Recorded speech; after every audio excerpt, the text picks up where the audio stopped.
Welcome again, ladies and gentlemen. I'm very sorry for that technical difficulty. My mic was muted, so let me do this all over again. And welcome to the Asia Pacific League, Predator League 2021. And this is the Virtual Media Center. We will be interviewing a lot of PUBG Pro teams this afternoon. And I'm Min Mercado, your host for the rest of the day. And yeah, I hope the media right now is doing okay. You have eaten your breakfast or lunch. Yeah, so I hope you guys are doing well today. You may ask our teams and our players later whichever questions that you want to ask them. So I hope we have this day happy and energetic, right? So our first team will be Team Immunity from Australia. Hi. Hey, how you going? Thanks for having us. Hi. Good afternoon. Good morning. Good morning. How are we? Good morning. Good morning. How are you guys doing today? Yeah, we're good. Thanks. We're just down here at the event in Sydney, playing in the conference center, and just got all the team here. Got Nick 101, myself Vasily, Extreme 2G, and Zoidmate on the far right.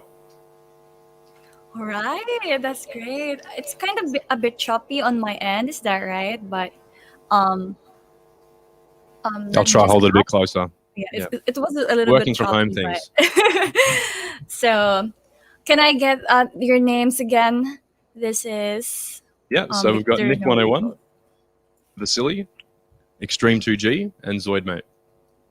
Okay, so Extreme 2G and Side M8. Okay, that's better. Okay, that's better. So, of course, before anything else, do you want to greet anyone from our media team and just say your good mornings and good afternoons to our media before we start our questions? Because for the rest of this panel interview, we'll be asking you questions and personal questions from me and Predator League as well, and from our media team.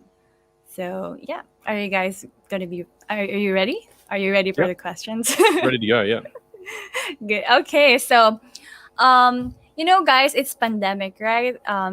COVID pandemic started, and this kind of tournaments are now online and mostly done online. So, have you done anything new, or what adjustments did you do for this kind of tournament? Yeah, so definitely with COVID, obviously, the years prior there was many international events and traveling around and visiting different cities all over the world and playing competitions there. So when COVID hit, it did put the brakes on, I guess, a lot for that international travel, which is a big part of it, and going to the events. So Predator was meant to be held last year in the Philippines, and obviously due to COVID, just popped off at the same time. So they had to postpone the event. So it's I believe only in the meantime, there's only one event, which was PGIS, which was held in Korea, and they did a little bit of a travel bubble, but there wasn't any OCE teams that were invited to that event, unfortunately. But here we are. I guess it's awesome that Predator's been turned into an online event just to keep it going. So we're definitely happy to be here, and we're ready for the event today. Thank you for answering that question. Were you like, did you ever had a hard time practicing online? Because before the pro teams that we've interviewed, they always say that they stayed at home most of the time, so they played individually. So were you guys put in a boot camp and you guys had no problems with, practicing together, or any communication problems within the team like that? Well, I mean, we practice online all the time anyway. We've only done a few boot camps here and there, but for the most part, practice is done online majority of the time. So COVID being COVID, it didn't really impact practice too much. So like it didn't really affect like the situation right now. Didn't really No. affect. I mean, we sit at home all day anyway and practice from there, so it's all good. So for the gamers, actually, it's like it's just the same. It's just the same. Actually. Exactly. Yeah. So this next question is from our panel, Dennis Santos.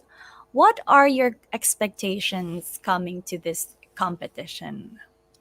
I mean, obviously we want to win, but expectations are, I don't know, I'd say realistically top 8, ideally top 5. We want in the money, obviously, with top 3, but I'm hoping for a top 8, top 5 finish.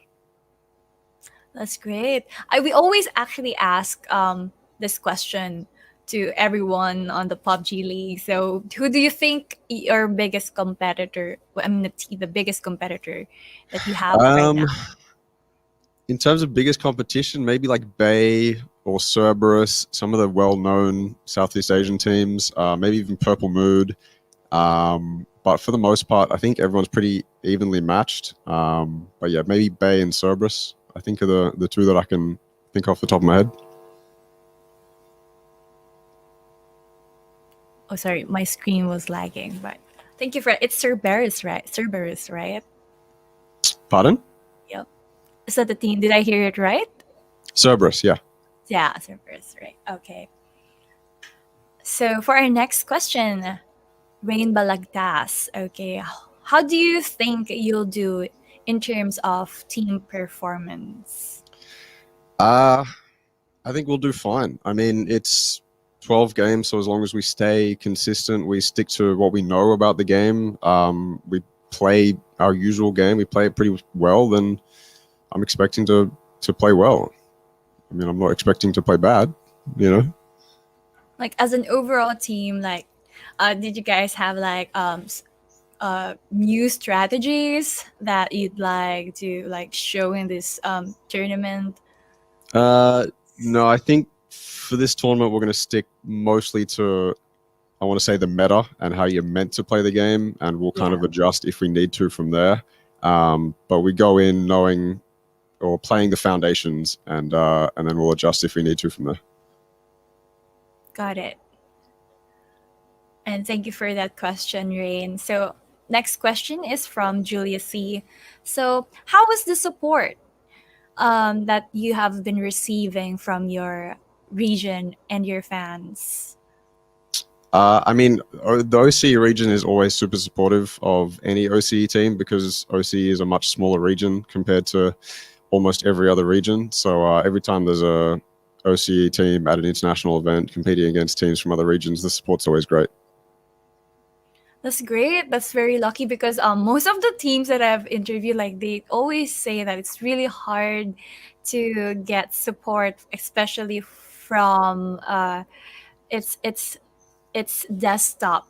I mean, it's PC games because mobile games are really emerging right now. So, what do you say about that? Because I know PUBG has mobile and PUBG PC. So, um, are you getting like enough support because you guys are in the PC, or rather you're getting, or rather PUBG Mobile is getting more support, or the mobile platform is more support than the PC gamers? What do you think about that?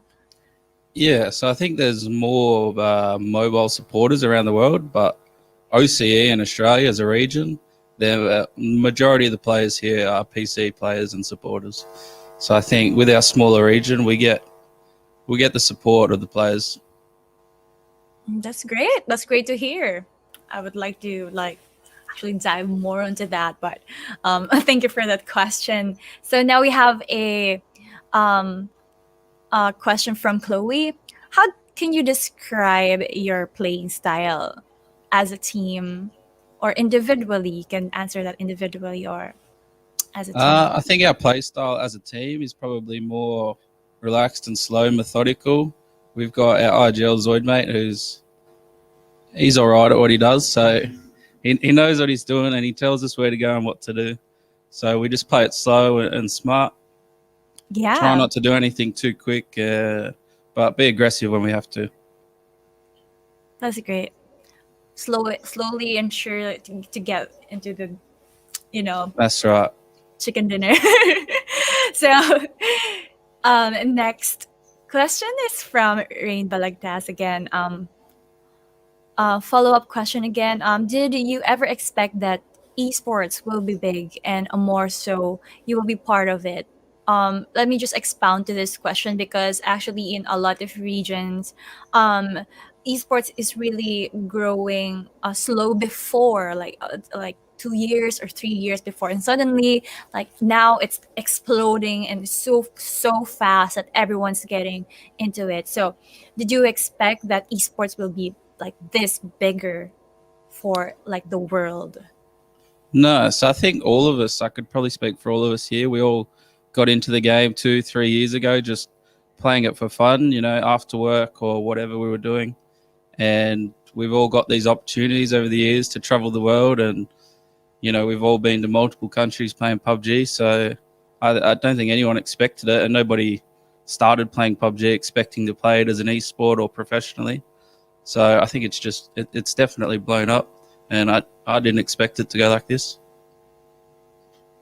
That's great. I actually didn't really expect it to like blow up, like not just in PUBG, but in most of the games that I know, it's really getting big. So I'm really happy that esports itself is really just getting accepted by the society, because some people really don't support. Like, do you? I mean, your parents are supportive to you. Are your parents supportive to like Yeah, everyone? my parents are supportive. They support what I do. They like it. They watch, tune in.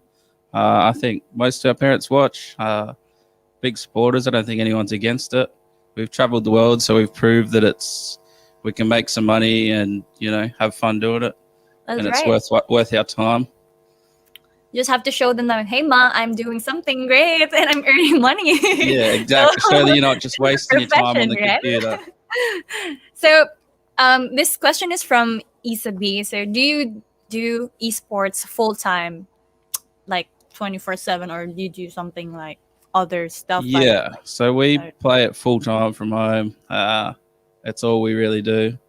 Vasily's got a day job, so he plays after. He's working twice as hard as us three, but the other three, we just stay at home and practice.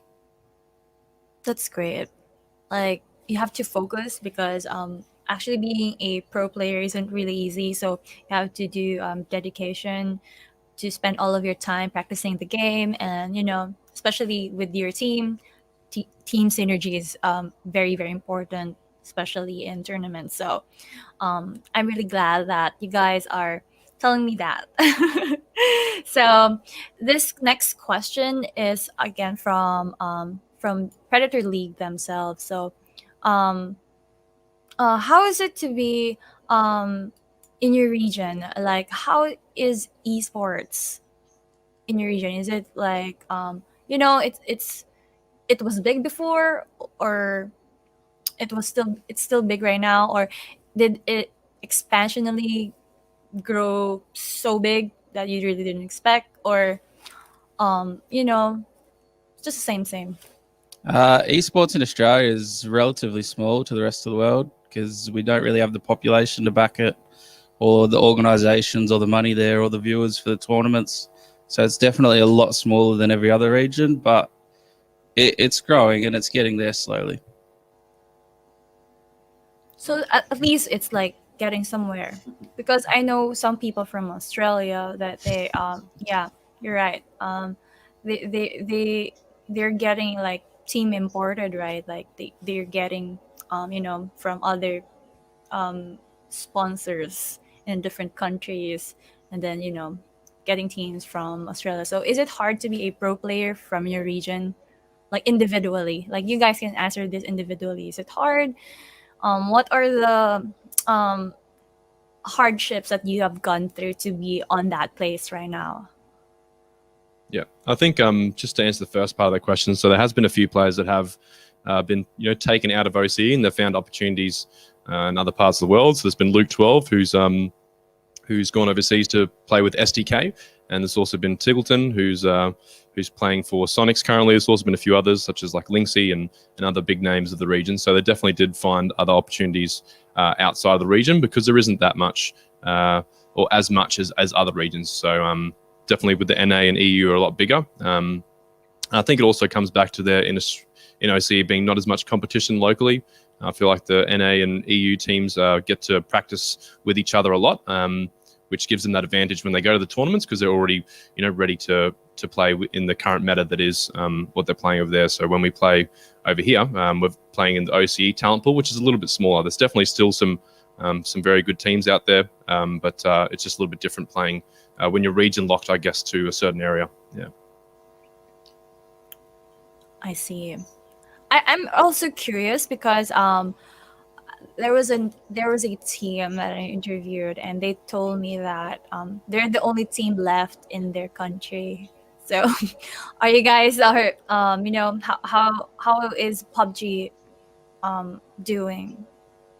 Yeah, look, I think if you go back like a year ago, there were a lot more teams that were around. The top tier teams have dropped off a fair bit, but there's still some life in the scene, I guess. So just everyone's practicing and waiting for their there's next still opportunity. some other teams, right? So Yeah. there's still competition within within Australia, right? So yeah. Yeah, correct. Yeah, not as much as there has been in the past, but there's still some Yeah. teams such as Fury, which are one of the top tier teams, or in the OCE region that are really good. And I just think the numbers have dwindled a little bit though from the past few years.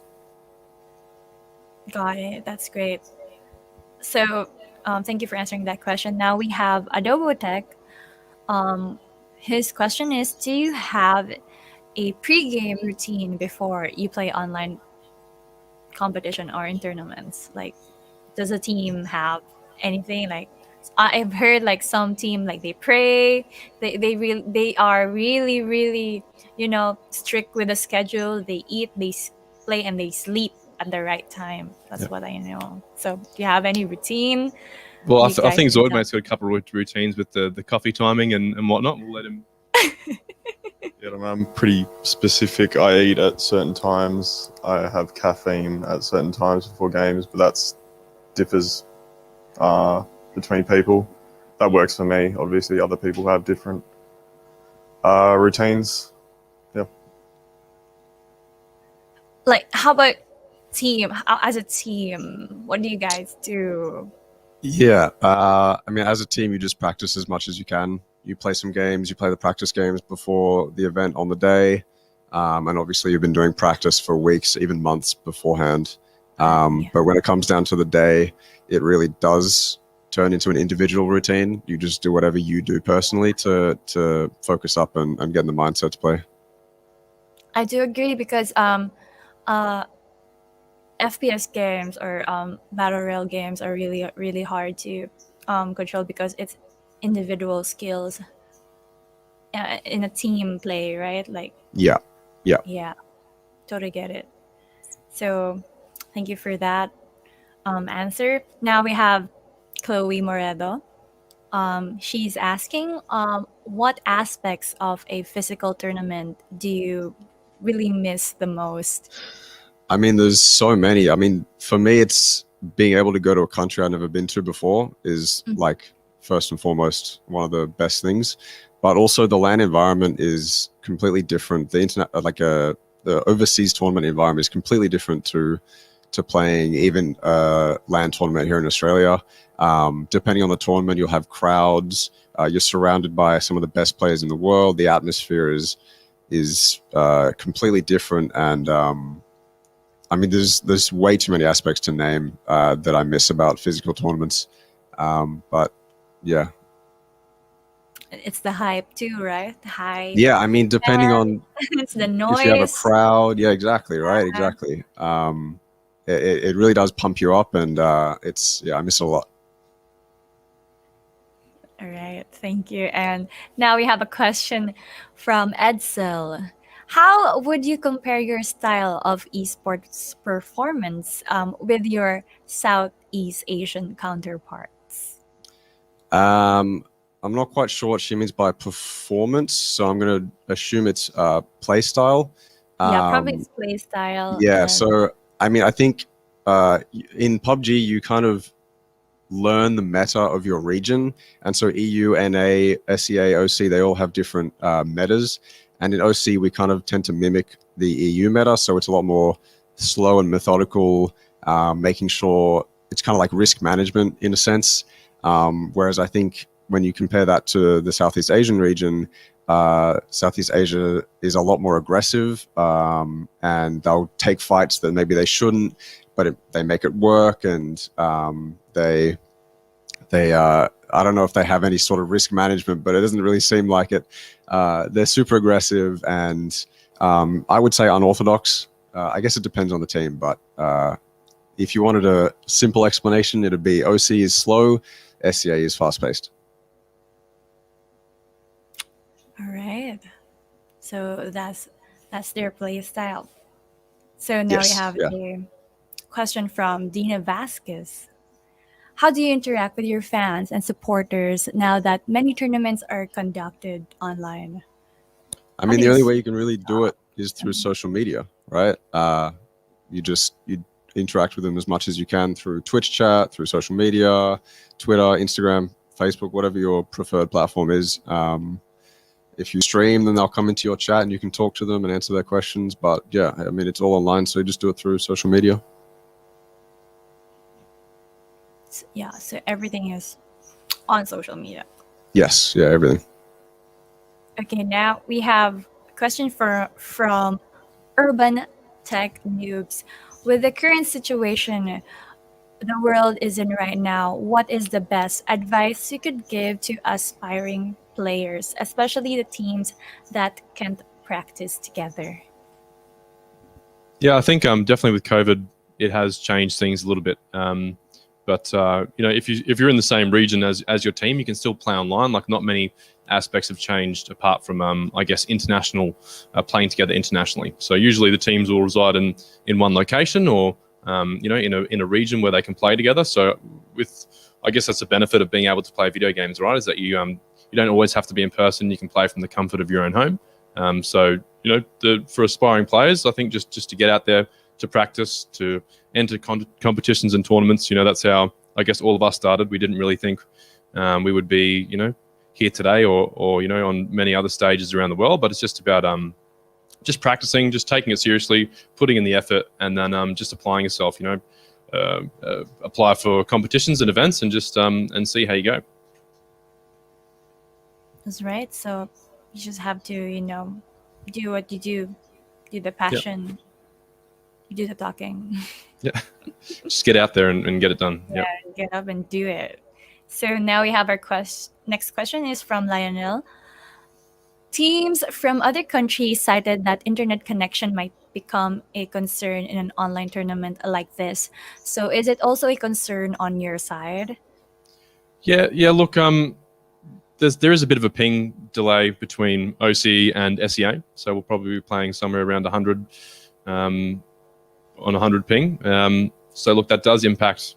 I guess with FPS shooters, you need to have that, crisp connection. But look, there will be a slight delay, but we should be able to work around it. In being an OC anyway, we tend to play in other regions anyway, so we're used to it. It's not ideal in a tournament situation, but I guess we've had that practice to be able to just get it done. I guess we've been it before. We've played on matchmaking and ranked games and everything with ping, so it's not going to be anything out of the ordinary, but just not ideal.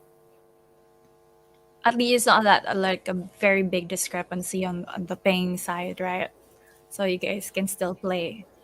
Yeah, you can still play. It's just there might be instances where you think you're behind a wall, but maybe apparently you're not. You're not, right? Yeah. So at least good to know that that's okay on their side. So now there's a question from Isabi. This is a follow-up question. What advice can you give to aspiring esports players who want to pursue this career? Oh, I think this question was already asked a while ago. I think it's similar. Yeah, it's kind of similar to what. But just to get out there and to practice, apply yourself, take it seriously, and you should if you put in the hard work, you should get something out the other side. Hard work, passion, and do it. Work hard, play hard. Yeah, work hard, play hard. So this question is from Angie Limbaco. So what do you think is the difference between playing from home and on ground? Do you think playing from home can give you more chances or more chance to focus to the game, or do you prefer on site that fans cheer for you? That's actually a really good question. So I think when you're playing from home, you're definitely a lot more comfortable. Playing at an event or in front of a crowd also always has its impact. But it's just about having mental fortitude, being able to look past it, and just focus on the game. I think with most sports and stuff, there's always going to be crowd and always people watching. So just trying to use that positively because they're there to support you. I guess they're there to watch you perform and just give them something to watch. I just want to ask you guys individually, like, personally, would you prefer being at home or being on site? Just that, like individually, you guys can answer it. Like, do you prefer at home or inside? I think at home is definitely more comfortable, but at a LAN event, if everyone's there and it's fair game, it's a great experience. They're definitely different. They're both good. One, you're more comfortable. The other one's more exciting. So But what probably would home you more prefer? comfortable. Like, what's I think a LAN better? experience. LAN experience is better. I think All right. with a crowd, it's good. I agree with Nick. Land's got the Lamb. goods. Yeah. Yeah, lamb. Yeah, I'll echo what they said. You can't really match a You LAN can- experience with anything, but they are right. Being at home is more comfortable. Yeah. The momentum you can get as well with like crowd and like doing well in a LAN environment is really amazing. Like you can't get that at home. So I'd agree with the LAN as well, and you can meet new people. You like the pressure. Like most of the gamers, like they say, if it's on LAN, big pressure, big, Yeah, big pressure, but effort. it's fun Yeah. and it's So exciting. that's what lacks. Yeah. Because everything's online now. Yeah. So thank you for that. So I think that's it. That's this session. So thank you for the questions from our media team, and thank you Team Immunity for answering the questions and Thank you so much. taking time to be with us today. No worries. It was fun. Thank you so Thank much. you very Do you much. have any last messages for our media team and any messages to the fans? Yeah, of course, thank you to the fans and thank you for the questions, guys. They were really good. Appreciate it. Thank you so much. And that's it. Cool. And bye guys. And thank you so much for our media team for those questions. I think some questions weren't really answered because I was just the questions are being filtered to what I'm asking. So to those who were wondering why I'm not asking some of the questions, it's because of that. So thank you guys for tuning in for this panel. Next up is Rascal Jester. This will happen 12 o'clock, so stay in the chat. Don't go. Eat your lunch and prepare your questions for later. So again, guys, I'll be back in a few, so don't go just yet.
afternoon again, everyone, and welcome back to the Virtual Media Center of Asia Pacific Predator League 2021. So, right now, we will be having a Detonation Gaming White playing PUBG from Japan. So, let's all welcome Detonation Gaming White. Hello. Hello. Hello. Thank you. Thank you. Thank Hello. you. Hi. So actually, we have an interpreter, right? Which is Amikawa. Is that right? Yes, yes. Yeah. So all right. So I would like the team to introduce themselves one by one and their role. 自己紹介とチームロール、一人ずつお願いいたします。はい。デズネーションゲームホワイト、サポートやってます。メルホビアです。よろしくお願いします。 He's doing support and he is... I cannot see his name, he's too little, I'm so sorry. Mellowfo. Yeah, it's Malofo. はい、次お願いします。じゃあ俺やるうん。ゴクリです。ロールはアタッカーをやっています。よろしくお願いします。 He is Gokuri and he is the attacker of the team. マチャオです。オーダーをやってます。His Machao is doing the orders for the team. Team captain. Yeah. セスです。アタッカーをしています。 And Ses is also an attacker of the team. So thank you so much for introducing yourselves, and again, welcome to the Media Center. So today we will be asking you some questions from the media team, and also Predator League themselves organized some questions for you to answer today. So are you guys ready? 質問するので、ご準備は大丈夫ですかと聞いています。大丈夫です。 OK。 OK。 OK。 We are ready, yeah. Okay. Okay. So our first question. So how have you been performing so far in this tournament? 今の大会でどのような感じを感じていますか？気持ちとかは。誰が答えたいですかこれ。一人だけでも大丈夫だと思うので、Are they going to answer or is it okay if only one answers the question? It's okay that one representative will answer the question. I will tell them if they can answer individually. Okay. 一人だけでも答えて十分なので、一人だけお願いいたします。マチャオやな。マチャオやな。マチャオ GO! おう、マチャオ。そうですね。今まで戦ったことあるチームもいるんですけど、その戦ったことないチームも複数チームいるんで、そこの、なんていうんですかね、警戒をしながら、なんていうんですかね、どういう、結構大会によって、チーム、動きのメタだったりが変わってくるんで、それを今、模索しながらプレイしてる感じです。They have been playing with different teams before, but in this tournament they have been playing with new teams, so their strategies are a little bit adjusting because they're learning about the movements or strategies of other teams. Okay, so thank you for answering that question. So most of the things that they're doing right now is most of adjustments because this is like a very big tournament. So a lot of teams from different countries are fighting. So I mean regions from so they are adjusting to whatever each of the regions are showing. So next question is from Dina Vasquez. Have there been any major changes to the team in the months leading to the tournament? 大会に至るまでの数ヶ月間にチームに大きな変化はありましたか？ですやな。俺そうですね。大きな変化っていうよりはなんか、メンバー一人一人の気の持ちようとか、接し方とかが少しずつなんか良くなっていったかなと思います。どういうこと？ He's 待 saying って、 that 質問がさ、 it's not really a major change, but every team, every player of their team is improving and their skills are also showing. So it's kind of a good change in a not a major but a good change. That's good. So at least they're trying to improve individually, and yeah. So thank you for that answer. And now we have our next question from Dennis Santos. So we noticed that you get massive support from your fans and community. How important is that to you? はい、ファンやコミュニティから大大な支持を得ていることを気づいていますが、それにとってどれほど重要なことですか？その、サポートっていうのか。そうですね。はい。じゃあ自分答えます。そうですね。やっぱり調子が悪い時とかは特に本当に、なんていうんですかね。皆さんたちの応援してくれるコメントとかですね、ツイッターとかで見て本当に支えになっているので、本当に重要なものだなって思います。When the teams are actually not doing good, but they are still supporting them, they see the tweets on Twitters, and they're giving them motivation to do better on the next game. That's great. Their community is very supportive, whichever win or lose, right? So that's a great answer. Thank you so much. And now, next question from our media team is from Edsel Lorette. What are your expectations for this competition? この大会にどのような期待を持っていますか？期待？そうですね。はい、期待っていうか、どう考えてますかっていうのが、そう、期待っていう言葉を It's 使って、 like what do they expect? They're gonna be on the winner, or they will be like on top. Which 予 place? 想ですね。この予想っていうか、うん。この大会の予想、どんな予想を持っていますか？他の、あれですか？勝つのか、ゴールっていうのか。それはもちろんもう優勝を目指してやってますが、まあそうですね、その韓国チームがやはり先日あった他の海外大会、世界大会にも出て出場していたチームがいるので、まあそのチームは特に意識してやって大会に臨んでます。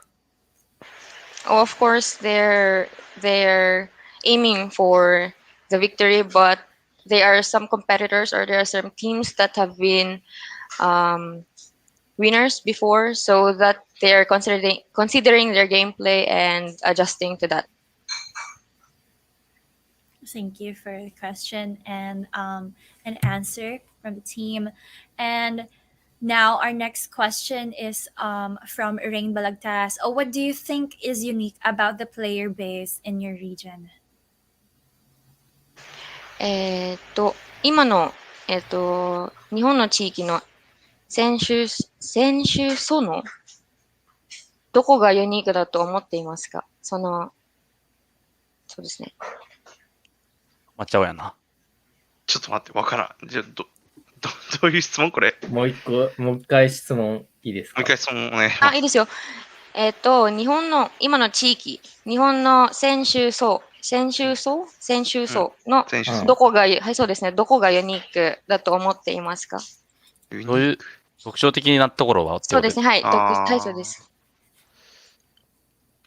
そうですね。割と、日本のチームは、結構、なんていうんですかね、その決めたことをしっかりやりきるっていうか、自分たちがオフェンスになった時に、戦う勢いだったりとかが強いチームが多いと思います。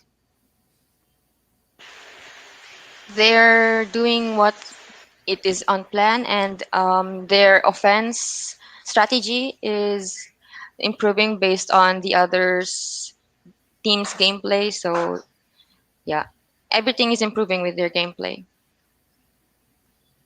So it's more likely that they're adjusting to whatever team that they have in front of them. So Yeah. okay, thank you so much for that answer. And now we have Dina Vasquez. How do you keep your teamwork strong during a tournament like this, or when you are in in different locations?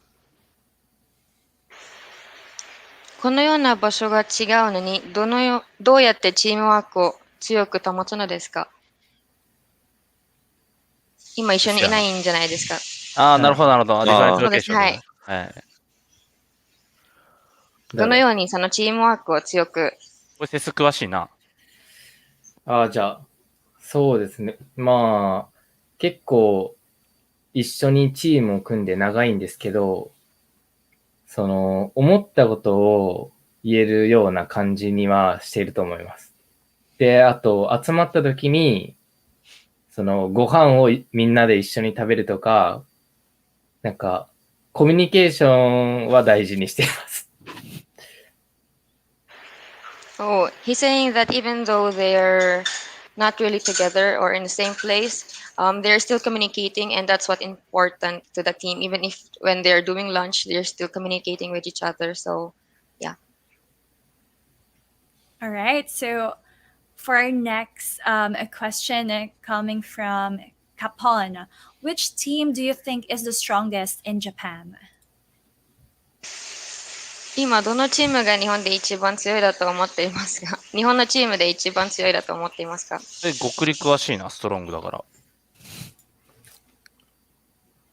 まあ、自分のチームが、デザインションゲーミングホワイトが日本で一番強いと思ってます。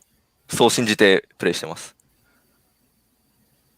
Oh, he's saying that they believe that they're the strongest team in Japan with the result because they're leading in the top 8, I think. I think they're top 6 right now. So yeah. That's great. They believe in themselves, right? So thank you for that answer. And we have another question from Adobo Tech. What is your strategy in this tournament? 今の大会でチームの戦略は何ですか？メロさん。そうですね。やっぱり、人の減りが早いんで、視界を取ったりとかして、結構内側の集落とかでも空いてるところがあるんで、視界取りを結構優先してやって、空いてるとこないか探しながらっていうのをより、なんていうんですかね、普段より意識してやってますね。Oh, their strategy is to get a helicopter as fast as they can, and to get a overlook of what place or what location is open, so they can loot out and see whatever there is there in that location. So overlooking is one of their strategies. Got it. So now there's a question from Vincent Housen. What do you think is your most difficult match at the moment, and how would your team adjust moving forward?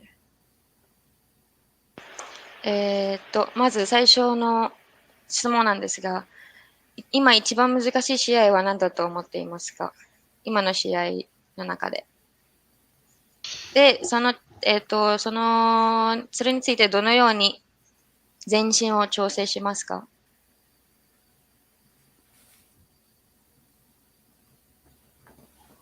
俺難しい試合。どんな試合があったかな。なんか思いつくのある？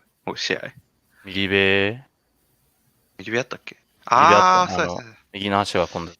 そう、エランゲルのミリタリーベース、南のアンチがあったんですけど、それで、東側の橋を渡ろうってしたんですけど、そこがすごい、チームがいっぱいいて渡れない状態だったので、すごいアンチがいいから回って西の橋まで行かないといけないムーブを強いられたんで、そこが、なんていうんですかね、ちょっと、少しつまずいた試合でした。Oh, he's saying there was one play that he they actually dropped in a military base in Wrangell map, and there were so many teams that they cannot head off to the other side of the bridge. So it was a difficult. They were in a very difficult situation because they cannot move and they cannot proceed to what they are going because there are so many teams. But I think they managed to do whatever their strategy was there. All right, that's okay. We got that answer. And now we have a question from Chloe Moredo. What are your training practices or methods for the tournament? How do you get ready? 今の大会でのトレーニング方法を開催するまでどのように準備をしましたか？室尾さん、なんで最近調子いいし、調子良くなった理由言ってってよ。じゃあでしょ、この大会に対してどういう準備してきたかって。どういう準備してそうだよ。だから、調子いいじゃん、この大会、室尾さん。何お前。まあ、どうなんですかね。まあ、普段とそんなにやることは変わんないんですけど、まあ、やっぱりさっきも言ったように、普段見てきてないチームとかデータがないチームが多いので、やっぱりそこは警戒しながら大会に挑みました。So as they said earlier, they are still teams that they have no idea of what the strategy are. So they're still looking or observing about that team strategy, and they're adjusting to that team so that they know what to do next. All right. Before I continue this, I would just like to say to the media team, of course, who is watching right now, that my camera is actually had an error within the software being used right now. So later I'll be reconnecting, but as of the moment, please bear with the technical difficulty. So now, question from Capon. Which is your team's advantage over other overseas teams? 他の海外のチームに比べて、自分のチームがどのような優位性がありますか？思っていますか？やな。優優位性。アドバンテージを持ってますか？そうです。はい、アドバンテージ。そうですね。はい。どのようなアドバンテージを持っていますかっていうかありますか？結構今回の大会は、なんか広がっているチームが多いので、自分たちのチームは固まってファイトに行くのがうまいと思ってるんで、そういう、なんか、人数有利な状況を使ったファイトが優位かなと思います。A lot of teams are spreading out and going through many places, but their teams are actually sticking together. So when there comes a fight, they can easily attack or support each and one of their players. So that's one of their advantages. They're good at gathering or teamwork when it comes to support. All right, so is that it for their questions? Oh, okay, I got it. So I have some of questions, personal questions coming from Predator League themselves. So I hope they may answer this thoroughly. So the question is given the situation right now, since the pandemic happened. So did they do something differently in the preparation for the online tournament? Unlike before, everything is on site. So since right now it's online, did something happen differently within the team, or some adjustments that they want to share with the media? 今大会はオンラインでしか開催できないので、何か、ご準備や調整に何か変わりましたか？前までは普通にアリーナとかで大会するはずだったのに、オンラインでしか今開催できないので何か変化を変わりましたか？チームプレーとかでは。グリさんじゃない？ごくりさん。そうですね。まあ、そのオフラインの会場で、まあ、プレイしたいっていう気持ちは多分メンバー全員持っているとは思うんですけど、まあ、オンラインの方が一応環境としては、その自分たちが普段慣れている環境でできるので、その分緊張とかは少ないのかなと思います。Oh, they say that compared to um, competing in an arena, they are more comfortable with the environment that they are in today, and they are less nervous. They are less pressured because they are very comfortable with what their environment has today. So yeah, they're very comfortable. So personally, would they prefer online or on site individually? You can ask them one by one. OK。これは一人ずつの答えを欲しいだと言われていますが、今、オフラインかオンラインの大会のどちらの方がおすすめですかっていうか、お好みですか？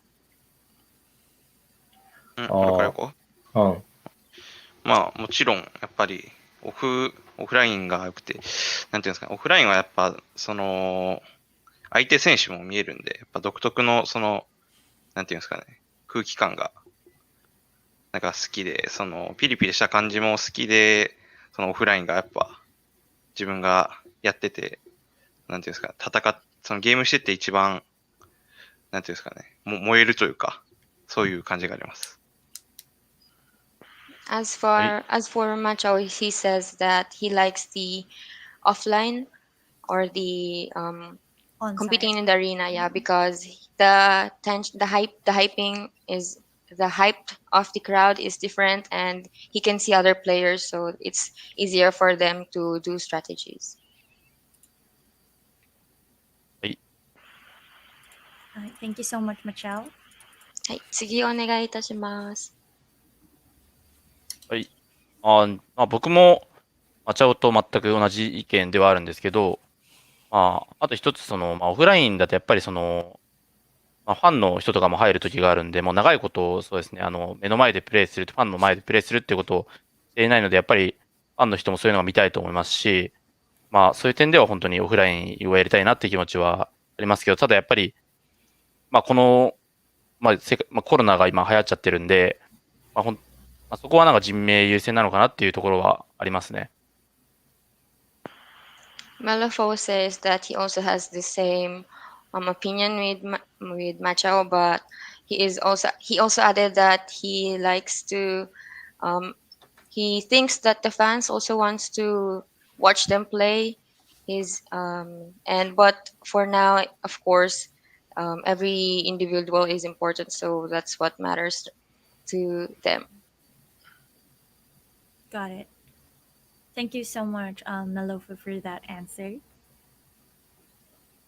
次お願いいたします。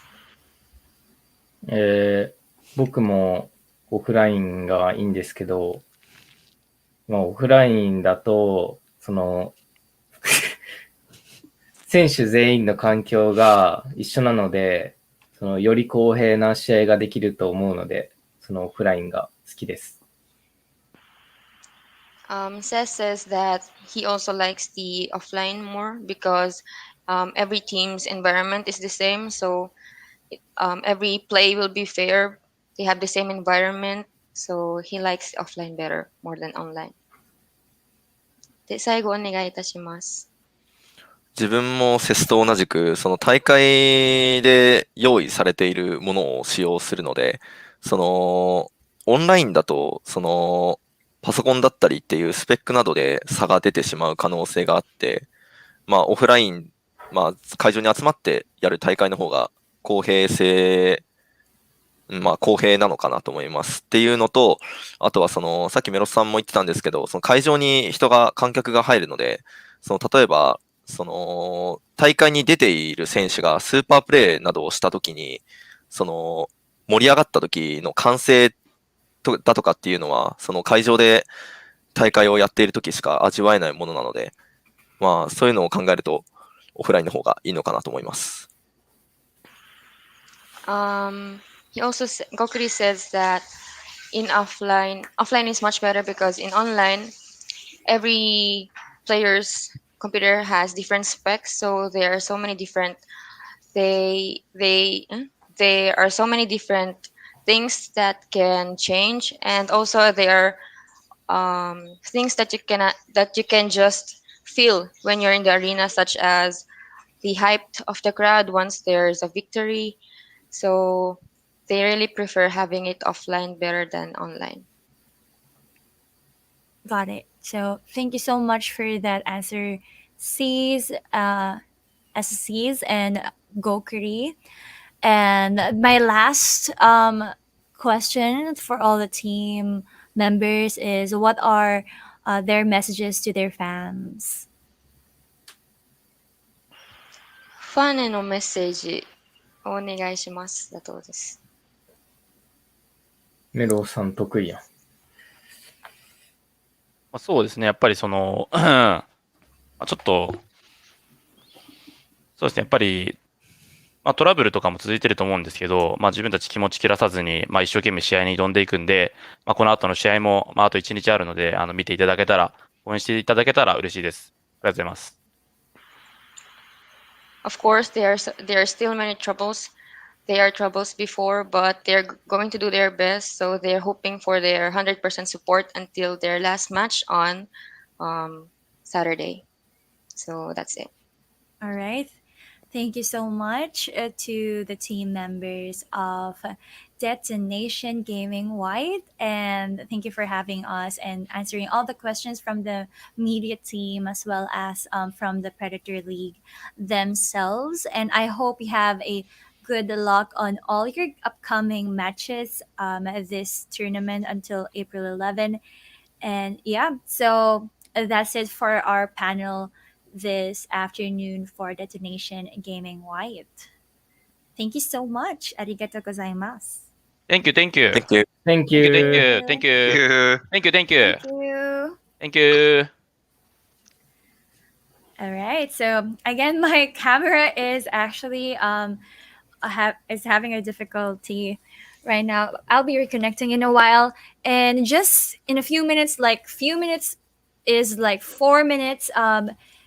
Rascal Jester will be joining us, so stay tuned to our media team. Don't go, and I'll be back for more of your questions for the different pro teams from PUBG. So see you guys.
welcome back to the virtual media center of APAC Predator League 2021. Again, I would like to apologize for my technical difficulty within my camera.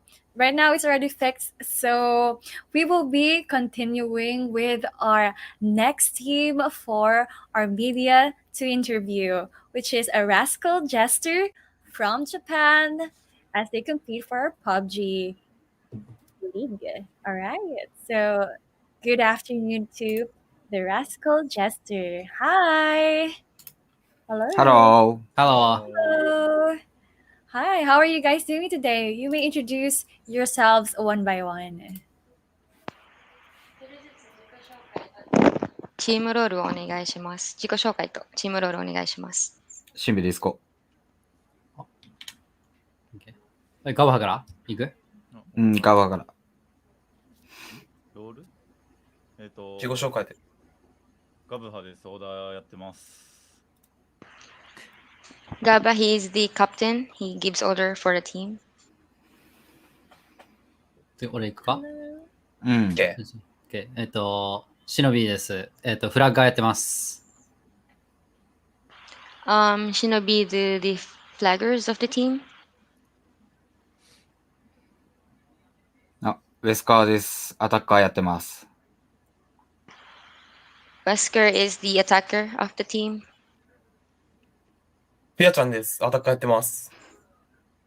And Nia-chan also do the attack for the team. All right. So, nice meeting you all. So, and this is a Rascal Jester again. So, we will be jumping on to our questions from our media team and from Predator League media themselves. So, are you guys ready to answer those questions? So, first question that we'll be having is, how have you been performing so far in this tournament?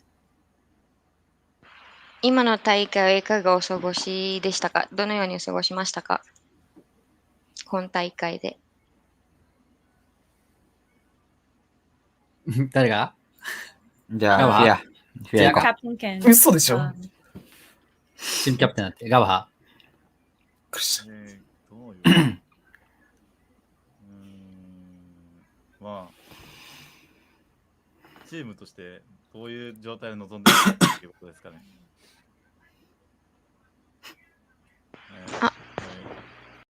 もう一度お願いします。チームとしてどういう状態で臨んでいるかっていうことですかね。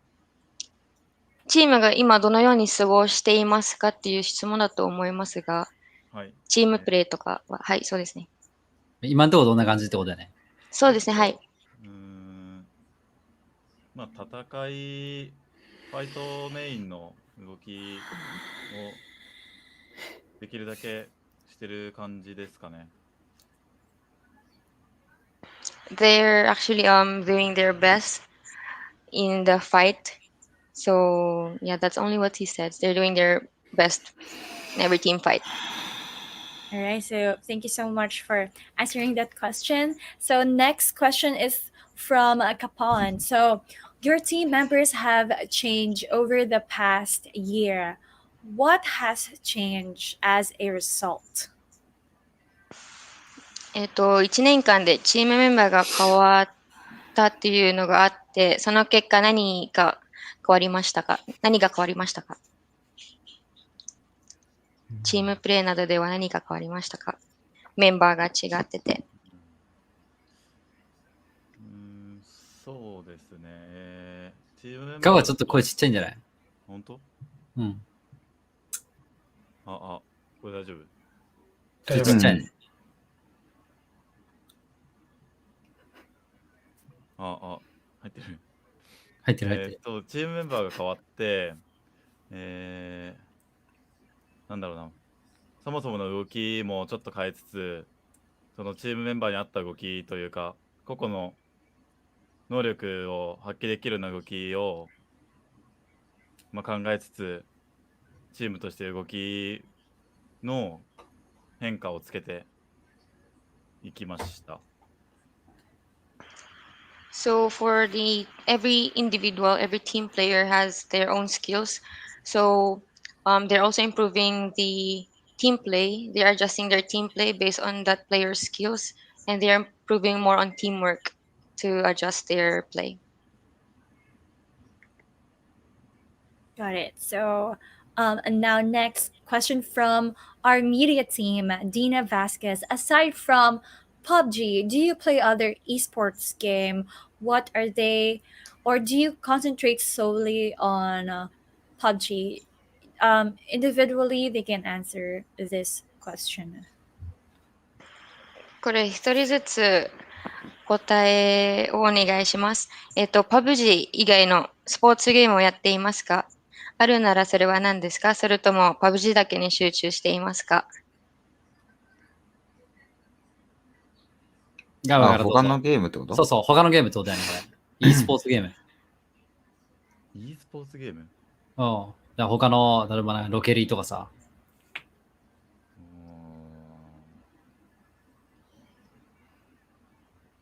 e スポーツゲームは特にやってないですかね。Gaba says that he is not doing any esports besides PUBG. Let me just rephrase the question. I think it meant like, do they play other games aside from PUBG? Not necessarily playing for as a pro team or as a pro player. I mean, other aside from PUBG on their game time, do they play other games? 大会とかじゃなくて、自分で他のスポーツゲームをやっていますか？大会ではなく、普段で他のゲームをやっていますか？はい。私は PUBG しかやってませんって言えばいいんじゃない？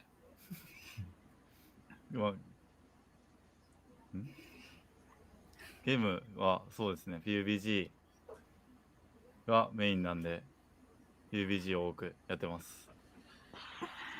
Gaba says that he is concentrating on PUBG. Yeah. PUBG, yeah. As far as I know, like pro players cannot play other games.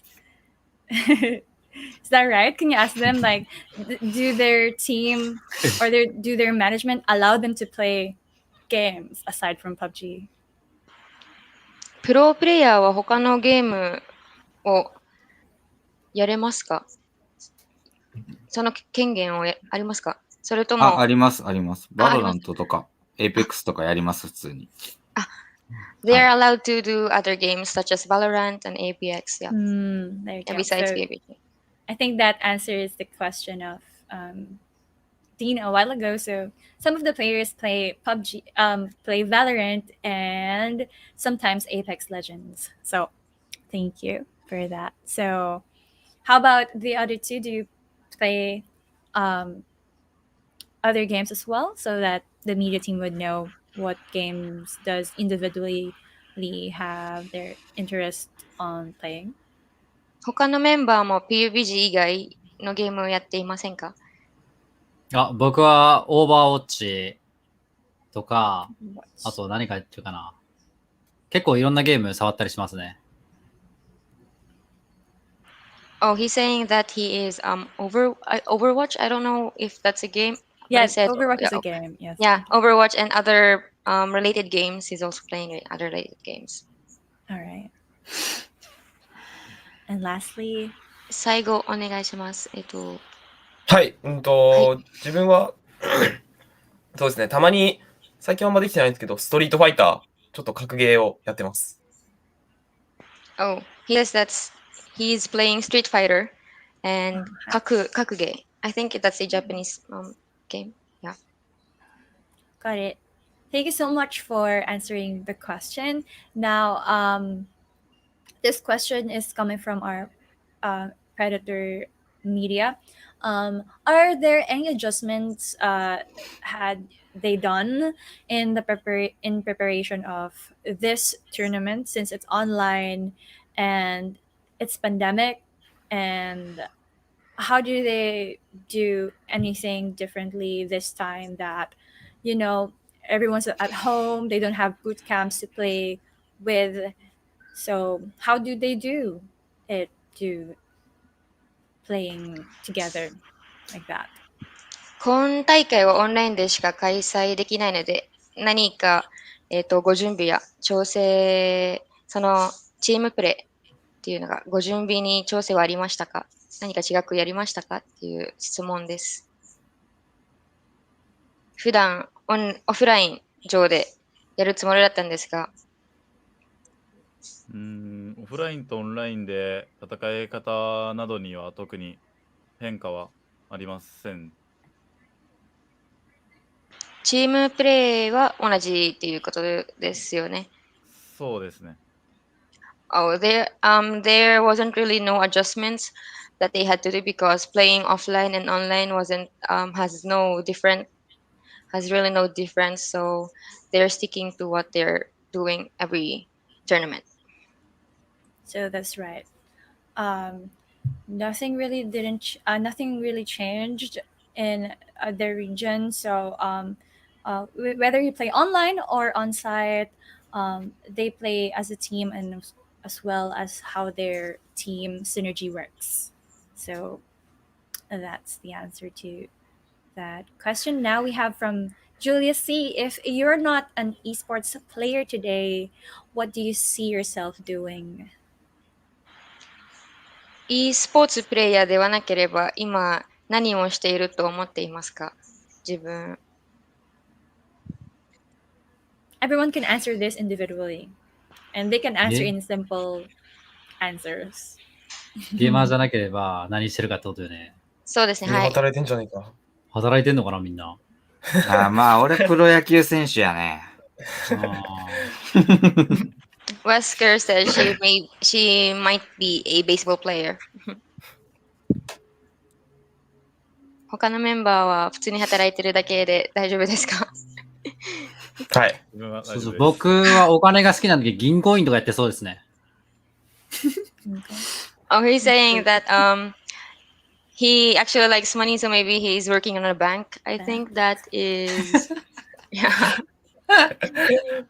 And the other two, they're saying that they are just normally working as a employee. Got it. So thank you for that answer. Now we have a question from Antonio Bruno. Since esports life is short, any plans after retirement?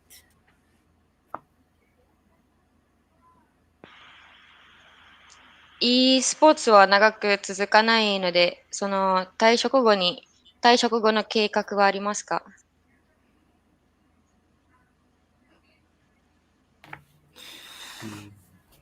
選手生命が短いから、その後どうするって話だね。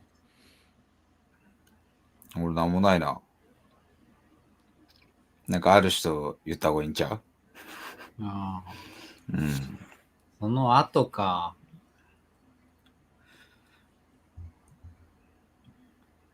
特に決めてないです。Oh, they're saying that they haven't really thought about it yet. Yeah. まあ、僕は今のうちにできること、まあ、例えばその、プロでやってて、今のうちにそのお給料とかを使って、その、なんていうのかな、資産形成みたいなことをしていますね。資産運用とかを。Oh, he's saying that with the money that he earns in this kind of job, maybe he is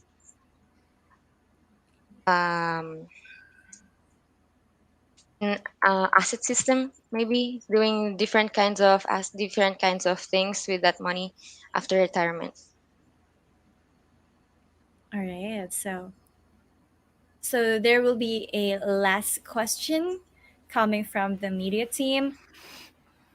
This is from Detonation Gaming Melophobia.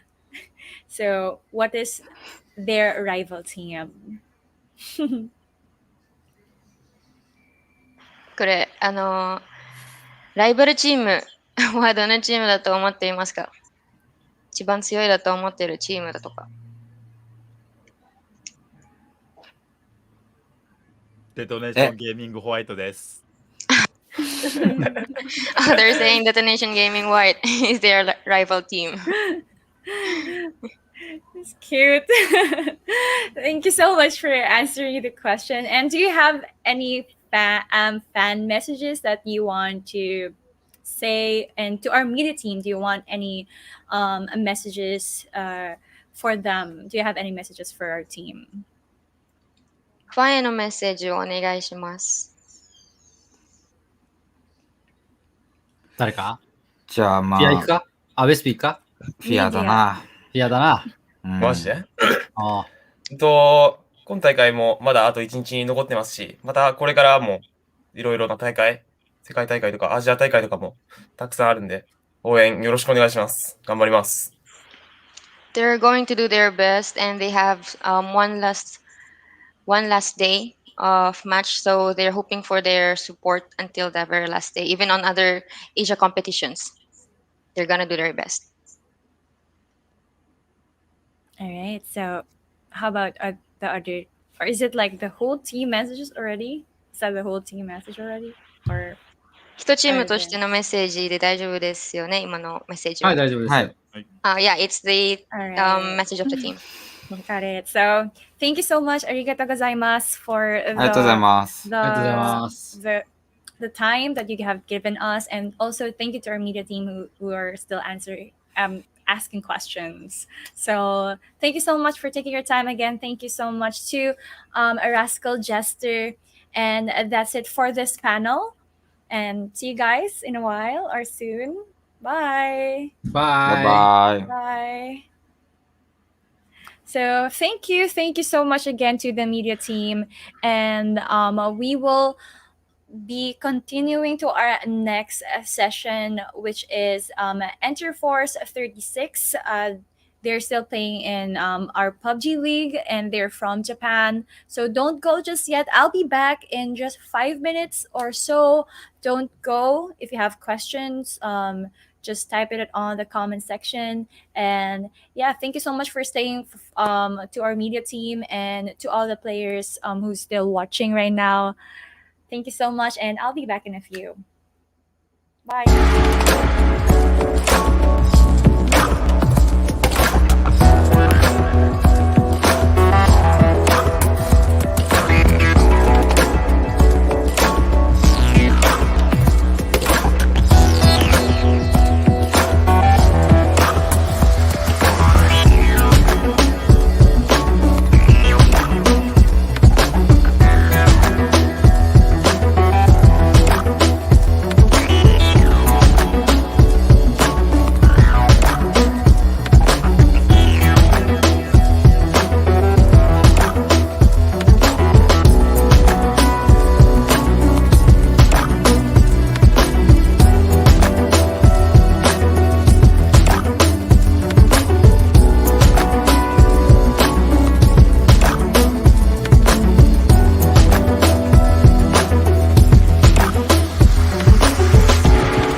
Good afternoon again, everyone, and I am back with the Virtual Media Center of the APAC Predator League 2021. And I'm Eve Mercado, your host for this afternoon. And right now on this interview panel, we will have Enterforce 36 from Japan playing on our PUBG League. So let's all welcome Pure Boy, Amonot, Sylvia, and Sato. Good afternoon. Hi. Hi. Hello. Hello. Hello. So, how are you guys doing today? You can ask them that. Like, how are you guys doing? お元気ですかって。 Yeah, 元気ですか?お元気です。元気です. Hi. Okay. So, today we will be having few questions for you guys and from our media team. This not only from the Predator League, and so everyone on the media center will be able to ask their questions. So for our media team, you can now type your questions. So now, first, please do introduce yourselves one by one and your team role. 自己紹介とチームロールを一人ずつお願いします。はい。じゃあ、俺からで。アムノットです。ロールはアタッカーです。Amonat, he is the attacker of the team. はい。ピアボーイです。ロールは、バックアップです。Pure Boy is the backup for the team.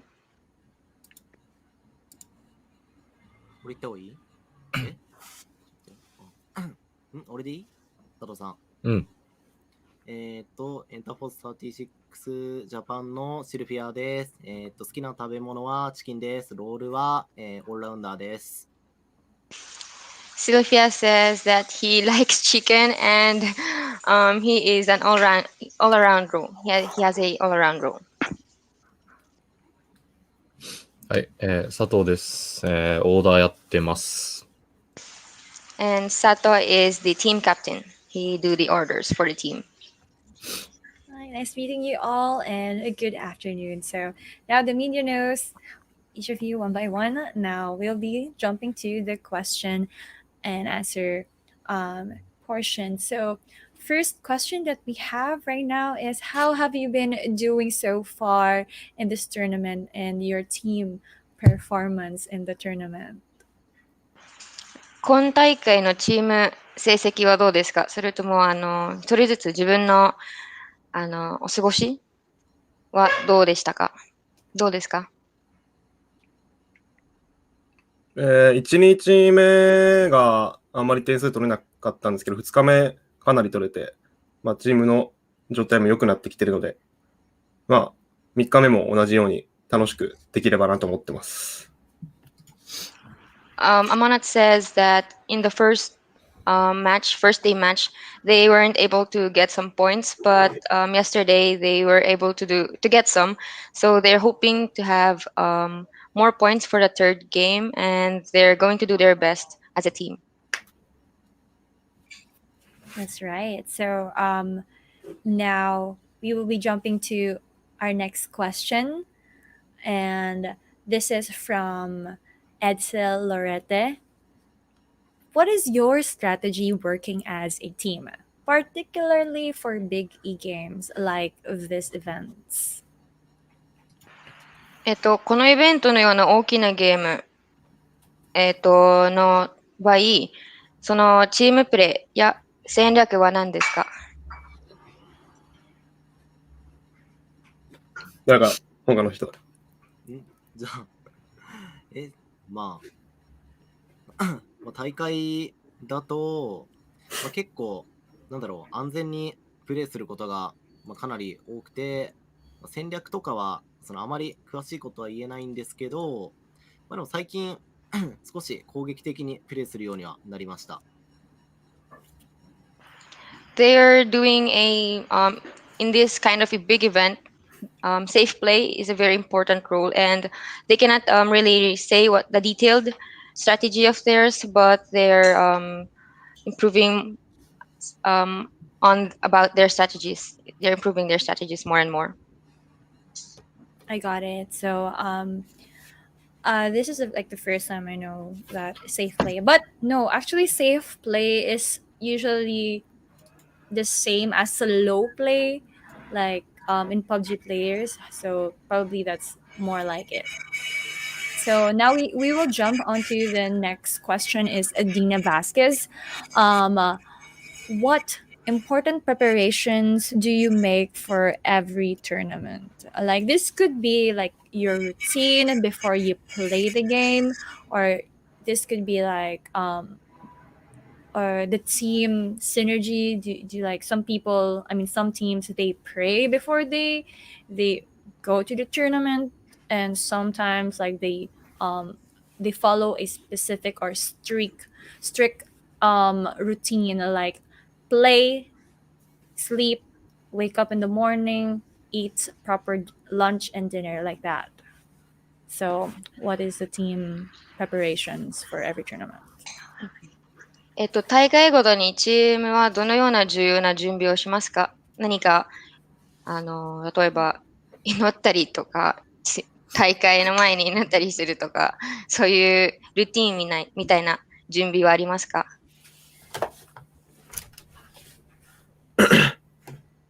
どうぞ。特別なことは特にしてないんですけど、とにかく毎日のようにプレーをすることが、僕らは一番に重きを置いていて、それが一番大事かなって思ってます。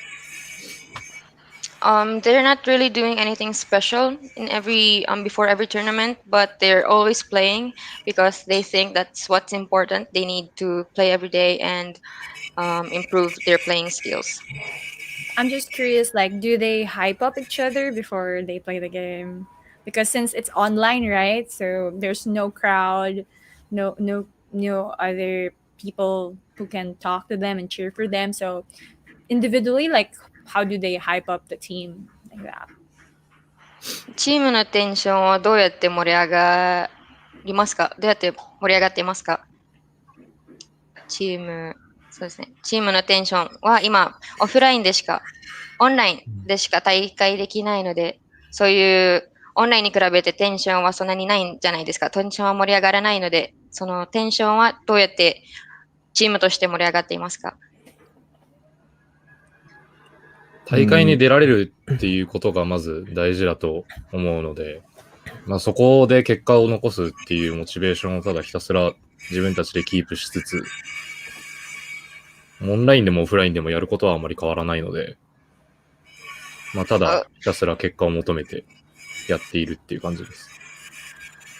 They're saying that there's really not that much difference between offline and online event, but the motivation for every event to leave a result or to get the victory is what they're aiming for each tournament. So that's what they're keeping from themselves individually. They're motivating themselves. So yeah. Got it. So there's this question from Sky Blue. So what do you think about the WWCD format? Is it good for your team and other Japanese teams? WWCD のフォーマットについてどう思いますか？そのフォーマットは自分のチームによっていいと思っていますか？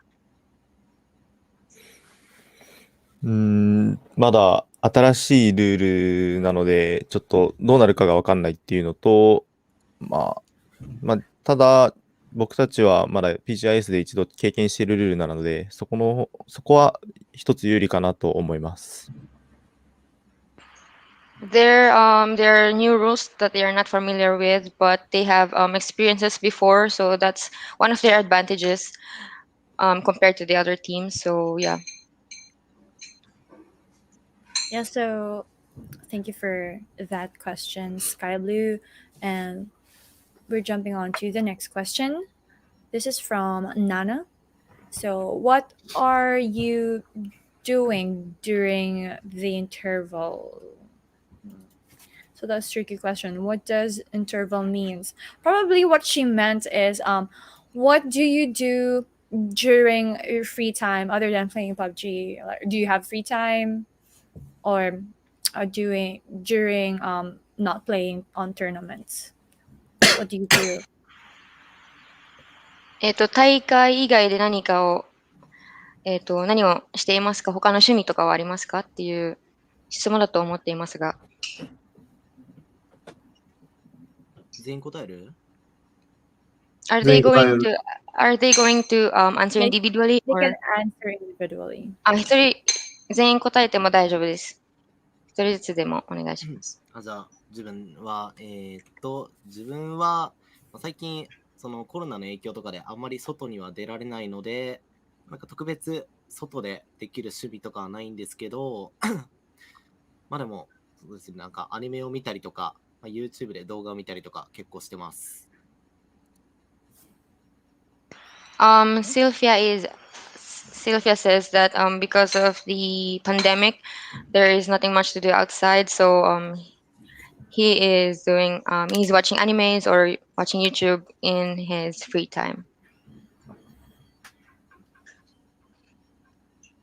これ試合間の話なんじゃない多分。インターバルって書いてあるから。多分ね。インターバル。マッチの間。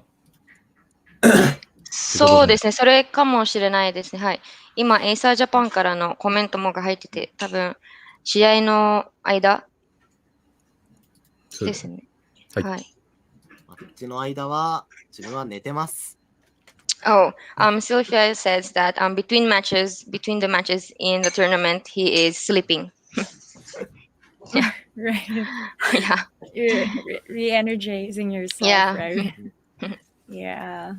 So thank you, Sylvia, about the other team members, Sato, Amonat, and Pure Boy. 他は、その試合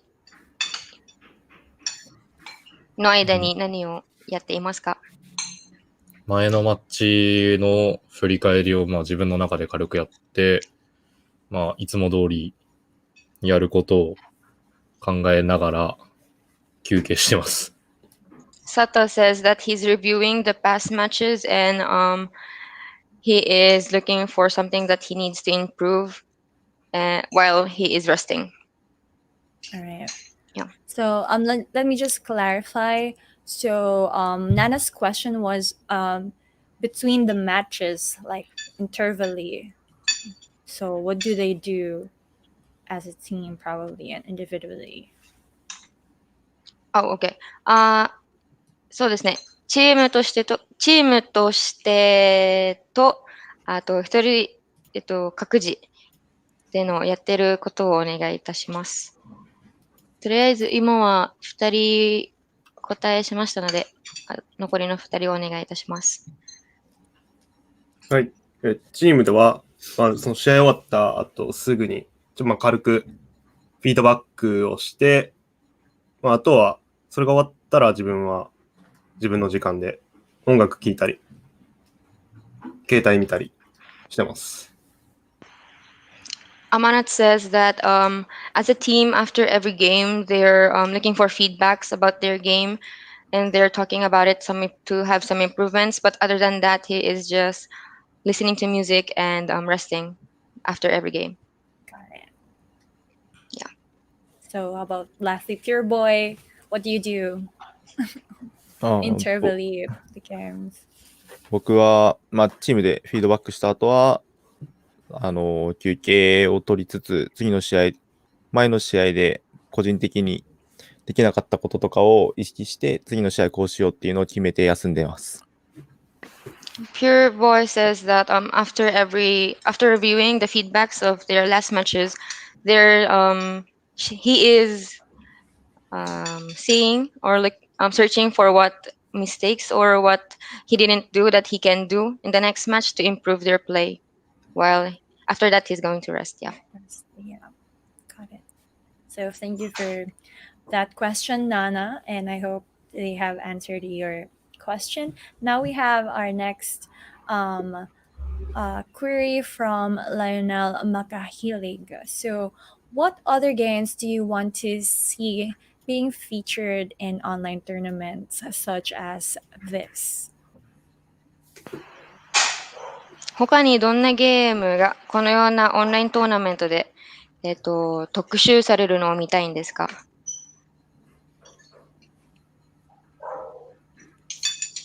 これは他のゲームってことでいいですか？そうです。はい。他のゲームですね。はい。なんかある？他のゲームでしょ For PUBG 以外 for example, like, do you play? Does the team do you play Valorant? Do you play Apex, or does the management allow you to play other games, to try other games? So, are you watching other esports games other than PUBG PC, like that? 他のゲームをやってたりしますか？バロラントとか、エイペックスとか。まあでも、あまり他のゲームは自分たちはしたりはしないんですけど、まあ、日本だとApex とかがすごい人気なので、そういうのはちょっと見てみたいなとか、そういうのはありますね。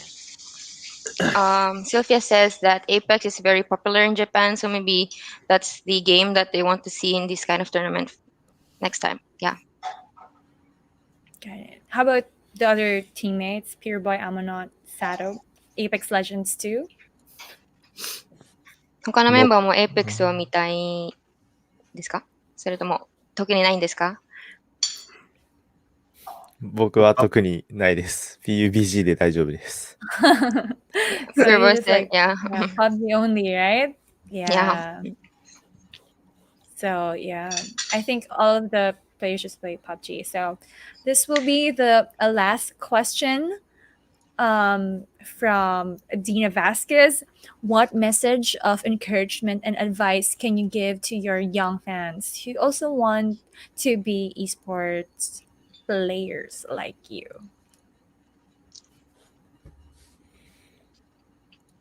そうですね。はい。e スポーツの選手を志望者の人にへのアドバイスとかはありますか？は何ですか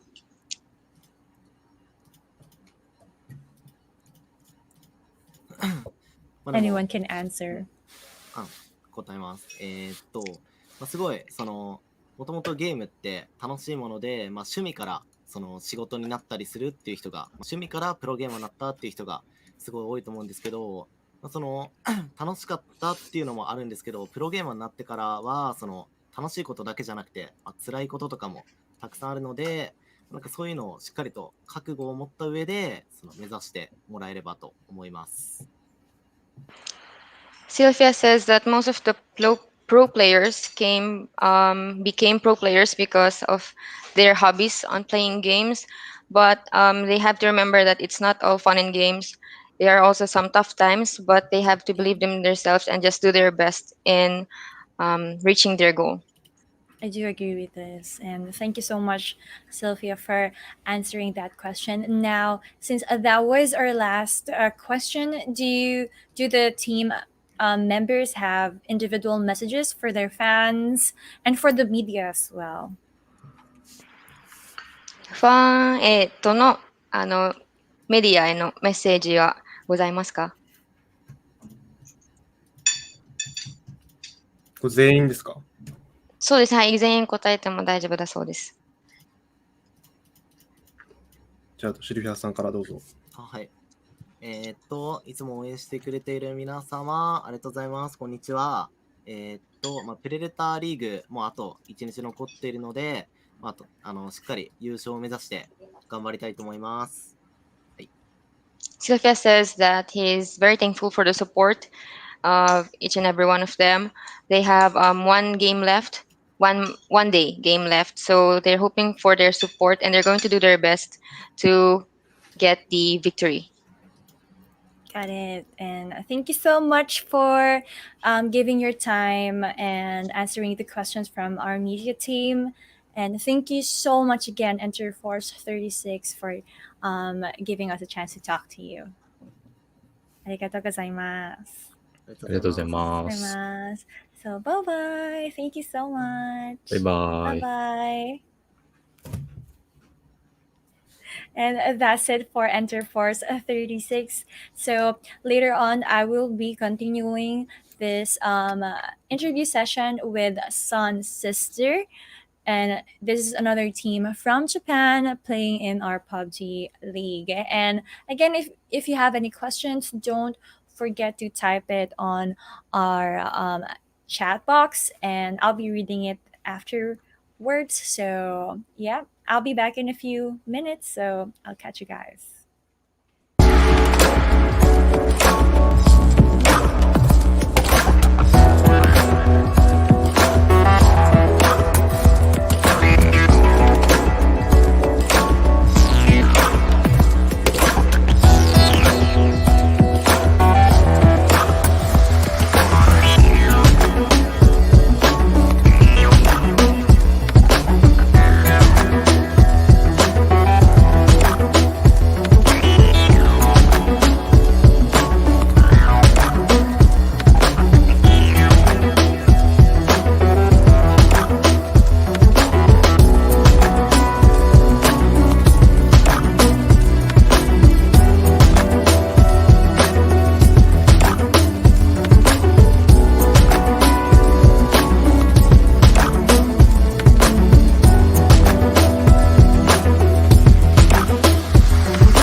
welcome back again, everyone, to the Virtual Media Center of APAC Predator League 2021. And again, I am In Mercado, your host for the rest of this afternoon and evening. So today we will be, on this panel, we will be having Sun Sister from PUBG, and they are reigning from Japan. So let's all welcome Polly, Crazy Sam, Gami, and Ken Des. Wow, that's so cute! Kawaii! Kawaii ne! Kawaii! So thank you so much for joining us today, Sun Sister. And how are you guys today? O genki desu ka? 元気です。元気です。元気です。Yes. So I would like you guys to introduce yourselves one by one, and what is your team role? 一人ずつ自己紹介とチームロールをお願いいたします。はい。サンシスター所属の、クレイジーサムと申します。ロールはアタッカーをやっています。He is Sam. He is the attacker of the team.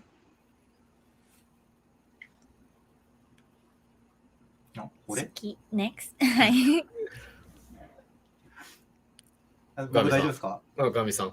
サンシスター所属の、ガーミーです。ロールはアタッカーです。よろしくお願いします。Gami is also the attacker of the team. で、サンシスター所属のケンデスと言います。ロールはサポートやってます。Candace is the support for the team.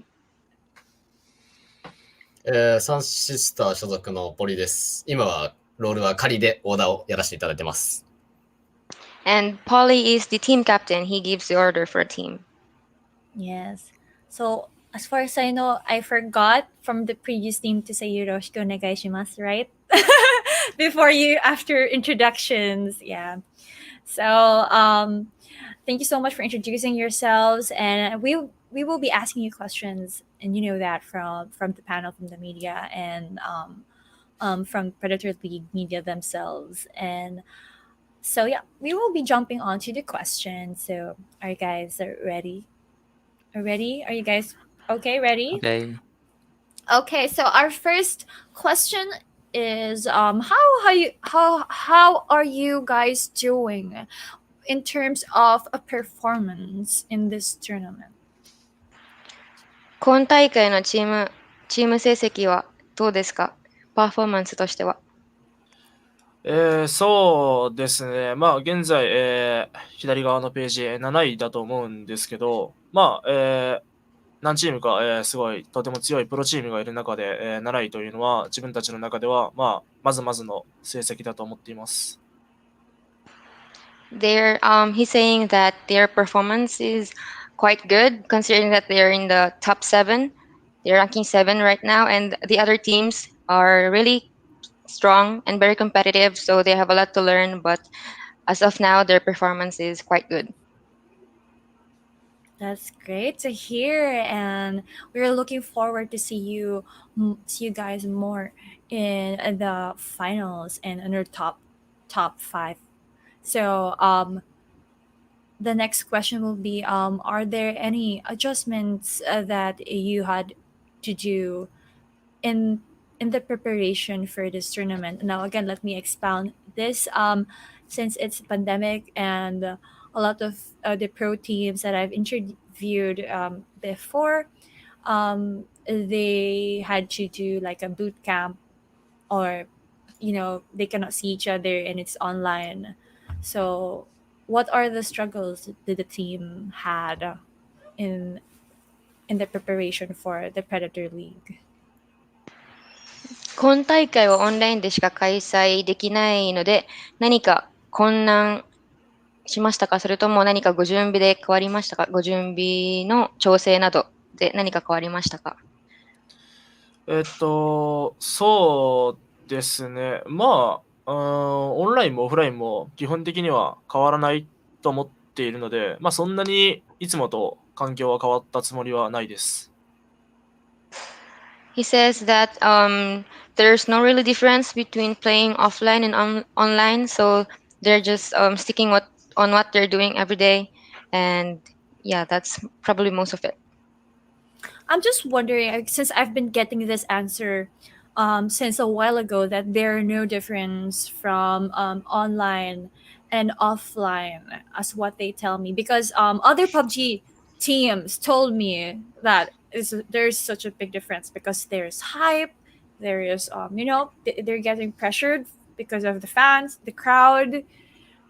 So I was wondering with Japan pro teams, what does it makes to? I mean, what is the factor that makes it no difference?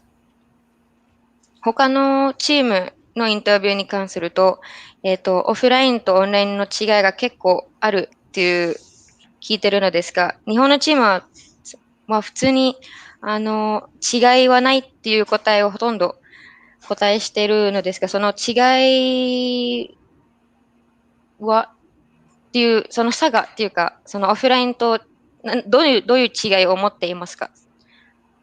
なんだろう、海外チームは、なんだろう、違いを感じるけど、国内チームが、違わないっていう人が多い。で、その理由みたいな感じですかね。そうですね、そうですね、はい。理由っていうか、ちょっとなんでだろうなっていう思いがあって。そうですね。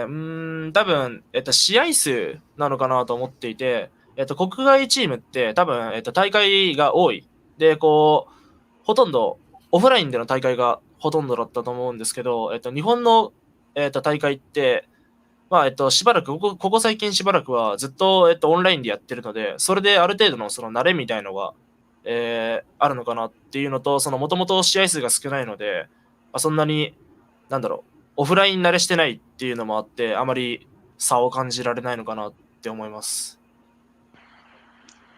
Compared to the international teams or other teams, the Japan teams are actually has online events also, online tournaments. So they're actually kind of used with online tournaments.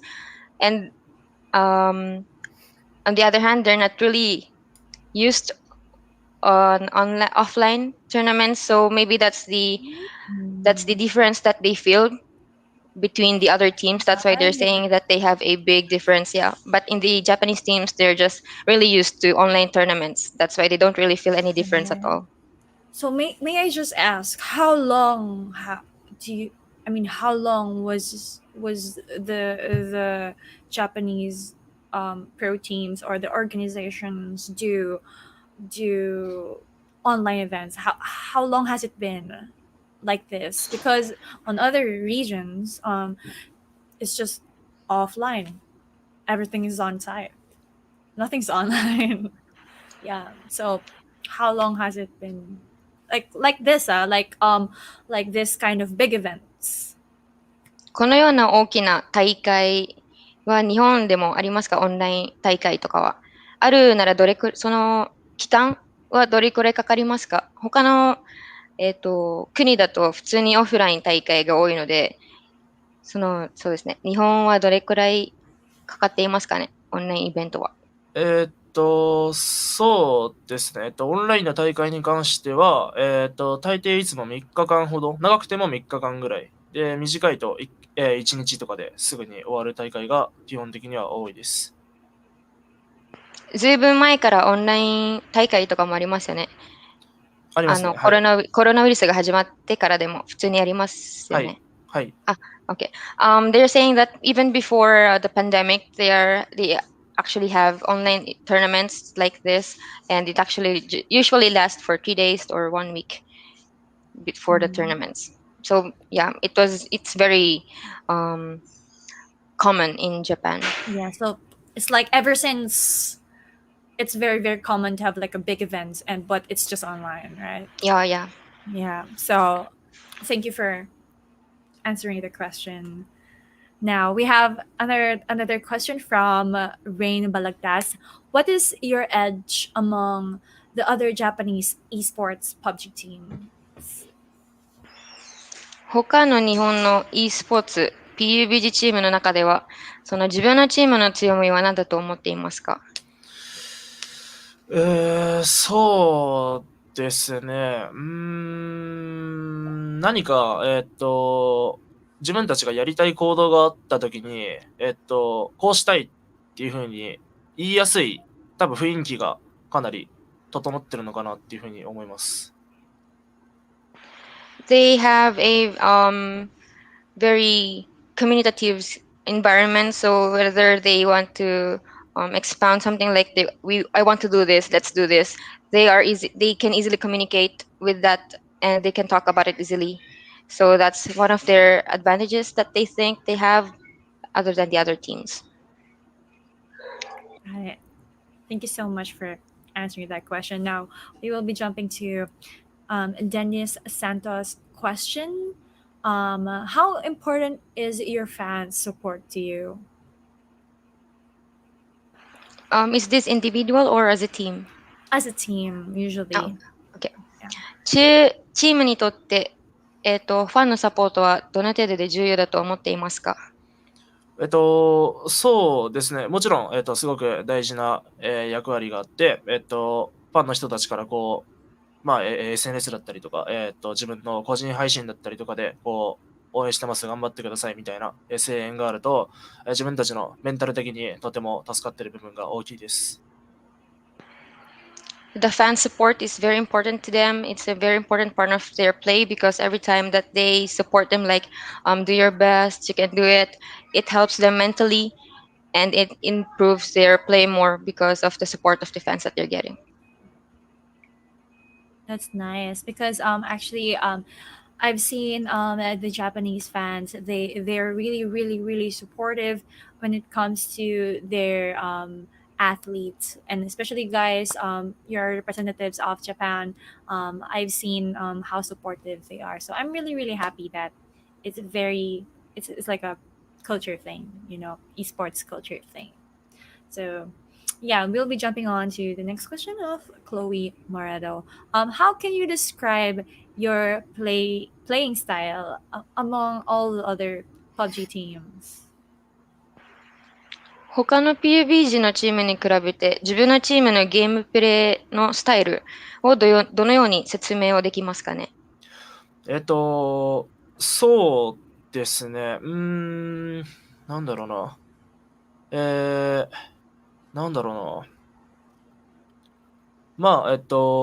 結構ラフに、なんて言うんだろう。なんて言ったらいいと思う？結構雰囲気重視とか。そうだね。それもそうだね。軽快に動いてるみたいな感じなのかな。ではない。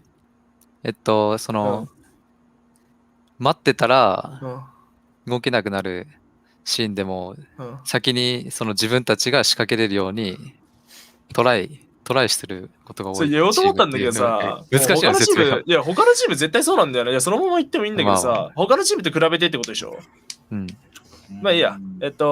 そうですね。よく、コミュニケーションをとって、自分たちが、倒すべき敵ができたときに、倒さないと前に進めないっていう状況に陥ったときに、チームで話し合って、積極的に、戦いを行くっていうのを、自分たちは意識してます。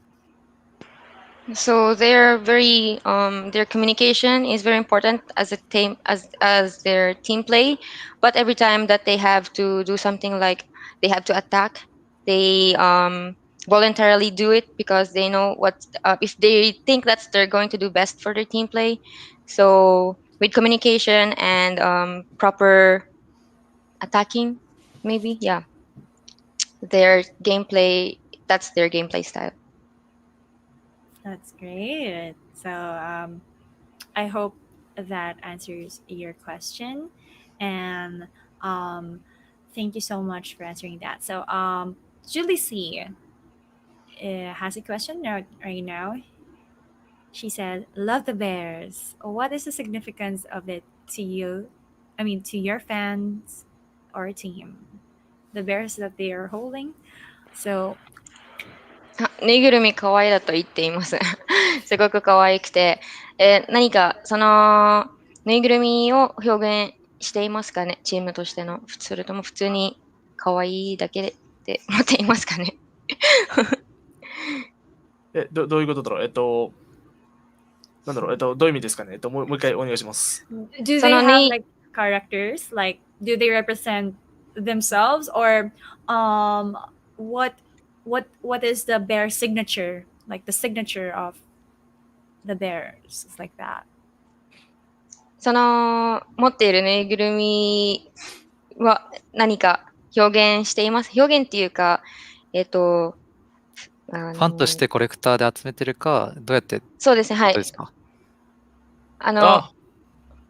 そういうこと？ケンデさんの言ったことで合ってるのか？はい、はい、そうだと思います。そうですね。自分たちで集めて、いつも配信でも映すぐらい、大好きです。プレビアっていう名前なんですけど、すごく大好きです。Oh, they just really love these なんていうぬいぐるみですか？プレベアです。プレベア。Oh, they really like to play bears, teddy bears. That's why they're actually collecting it and they're showing it now to their fans. Because they really like it. Yeah, they're collecting the play bears.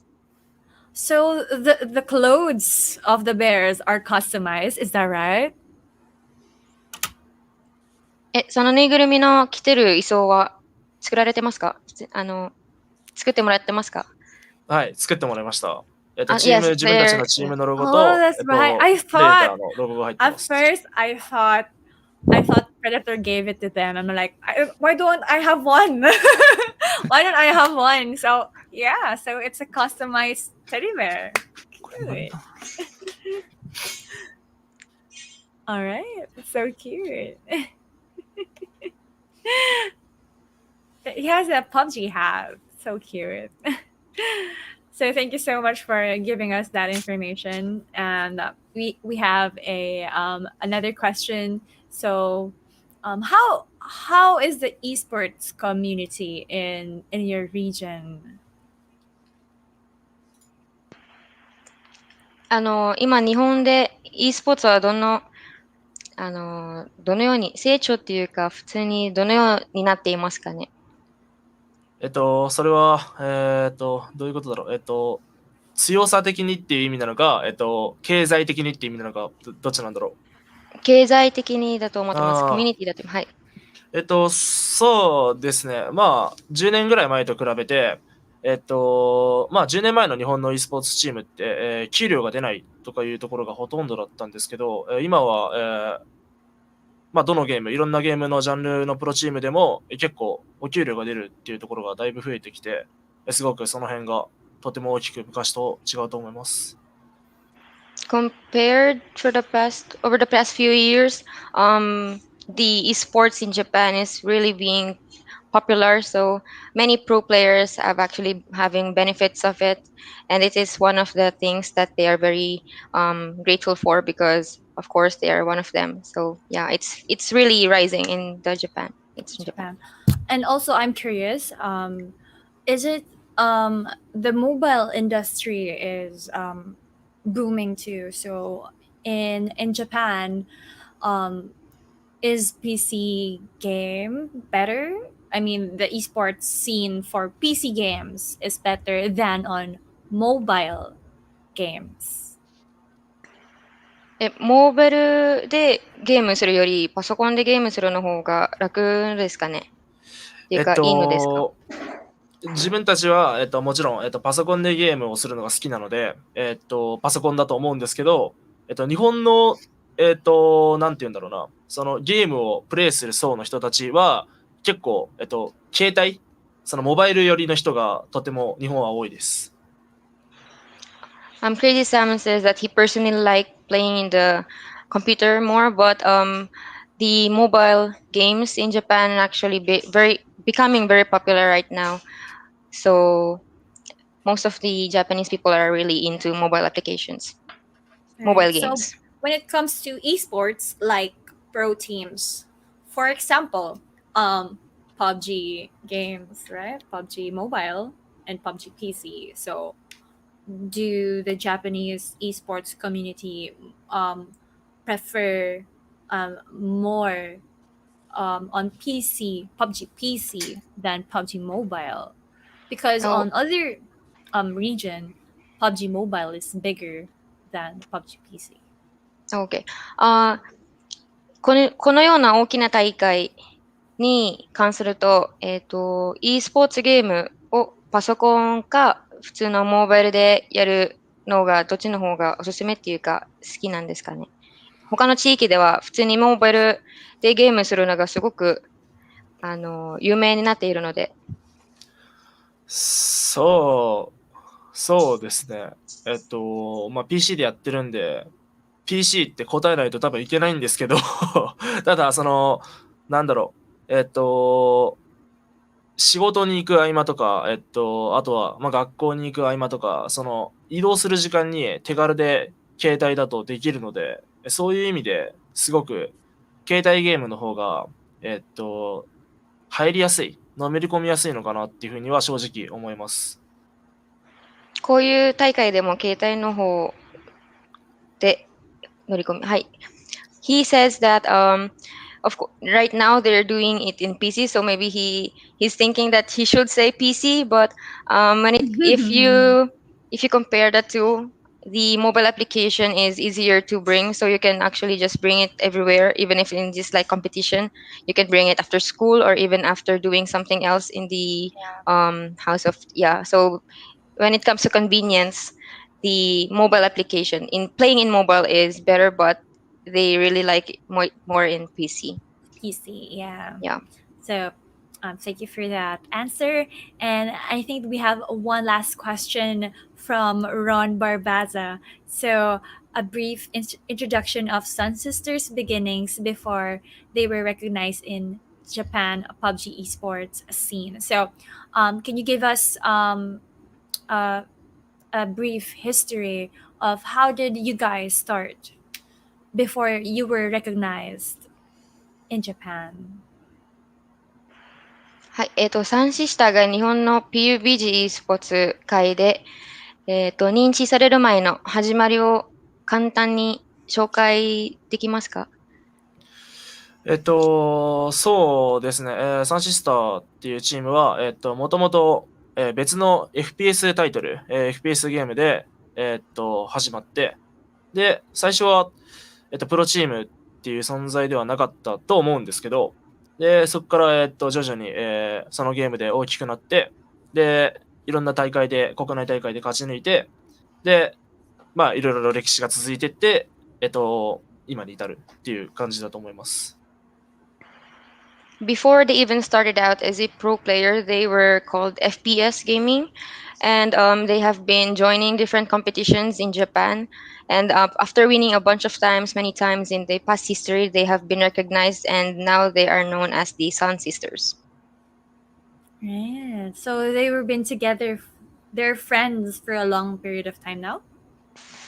前からこのチームが立ち立しましたよね。だいぶ前から同じメンバーですか？ずっと前から。本当に、PBG 部門、PBG に関しては、本当に初期のメンバー、サンシスターのメンバーっていうのは、自分が、最後の一人で、あとの、ポリーと、ガーミーとケンデスは、少し前から入ってくれてる人もいれば、最近入ったメンバーで構成されているチームです。Oh, he says that in the Sun Sisters, he actually is the last member, and Polly, Gami, and Candace was new to the Sun Sisters. But according to Crazy, he was before in the FPS gaming team, and then they were now recognized as a team, as Sun Sisters. Sun Sisters, got it. Yeah. Thank you so much for answering that question. And I guess that's it for this panel. And thank you so much for joining us today, Polly, Crazy Sam, Gami, and Ken Des. Arigatou gozaimasu. Thank you so much. Thank you so much. And I hope you have a great day and good luck to all of your games this coming days. And yeah, that's it. And thank you so much, Sun Sister. All right, so we're wrapping up for our session of the PUBG for our Japan panel. So we've been discussing interviewing 4 pro teams a while ago from Japan, and later on we will be interviewing Gamers Launch, TEG Esports, Game Home, and Number One. So stay tuned to our media team. I'll be back here around 3 o'clock p.m. So don't go just yet. Just stay here, and we'll be interviewing more of the pro players in a while. Bye.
The Helios 300 is the ideal laptop if you enjoy high-octane gameplay, mobility, and a machine filled to the brim with plenty of top-tier components, all aimed at the same goal, pure gaming glory. At the helm of Helios is the high-speed display. The color-rich IPS screen is 15.6 inches and has a 240Hz refresh rate with 3 millisecond overdrive response time. With a high refresh, frame rate will be smooth with no tearing as long as you keep that frame rate high. High frame rate requires high-performing hardware, which thankfully there is plenty of. At the top of that list is the latest 6-core, 12-thread 10th Gen Intel Core i7 mobile processor and GeForce RTX 2070 with Max-Q design. You can also deck out the Helios 300 with up to 32 gigabytes of DDR4 2933 MHz RAM, dual 1TB PCIe NVMe SSDs in RAID 0, and a 2TB hard drive for everything else. With Predator, we always put cooling first. With the 2020 model, we've added intakes to the top of the base to increase airflow, while continuing to include the most critical component, our 4th Gen Aeroblade 3D fans.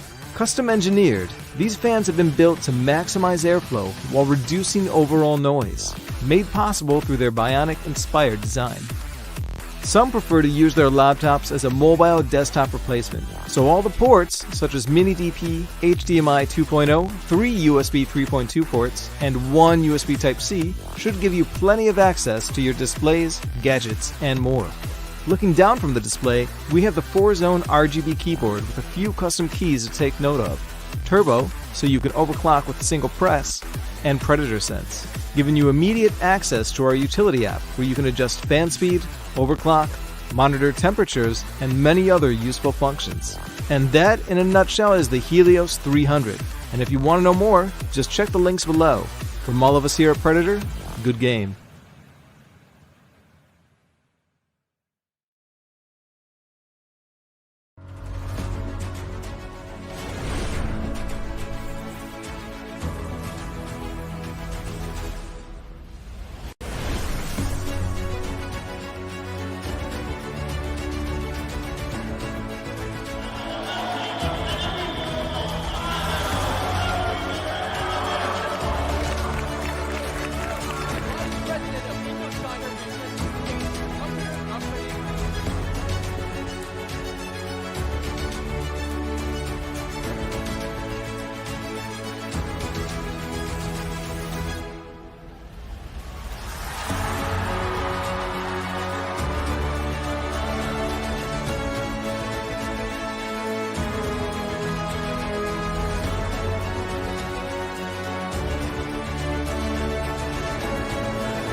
Helios 300 is the ideal laptop if you enjoy high-octane gameplay, mobility, and a machine filled to the brim with plenty of top-tier components, all aimed at the same goal: pure gaming glory. At the helm of Helios is the high-speed display. The color-rich IPS screen is 15.6 inches and has a 240Hz refresh rate with 3 millisecond overdrive response time. With a high refresh, frame rate will be smooth with no tearing as long as you keep that frame rate high. High frame rate requires high-performing hardware, which thankfully there is plenty of. At the top of that list is the latest 6-core, 12-thread 10th Gen Intel Core i7 mobile processor and GeForce RTX 2070 with Max-Q design. You can also deck out the Helios 300 with up to 32 gigabytes of DDR4 2933 MHz RAM, dual 1TB PCIe NVMe SSDs in RAID 0, and a 2TB hard drive for everything else. With Predator, we always put cooling first. With the 2020 model, we've added intakes to the top of the base to increase airflow, while continuing to include the most critical component, our 4th Gen Aeroblade 3D fans. Custom engineered, these fans have been built to maximize airflow while reducing overall noise, made possible through their bionic-inspired design. Some prefer to use their laptops as a mobile desktop replacement, so all the ports, such as Mini DP, HDMI 2.0, 3 USB 3.2 ports, and 1 USB Type-C, should give you plenty of access to your displays, gadgets, and more. Looking down from the display, we have the 4-zone RGB keyboard with a few custom keys to take note of, Turbo, so you can overclock with a single press, and Predator Sense, giving you immediate access to our utility app where you can adjust fan speed, overclock, monitor temperatures, and many other useful functions. And that, in a nutshell, is the Helios 300. And if you want to know more, just check the links below. From all of us here at Predator, good game.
The Helios 300 is the ideal laptop if you enjoy high-octane gameplay, mobility, and a machine filled to the brim with plenty of top-tier components, all aimed at the same goal: pure gaming glory.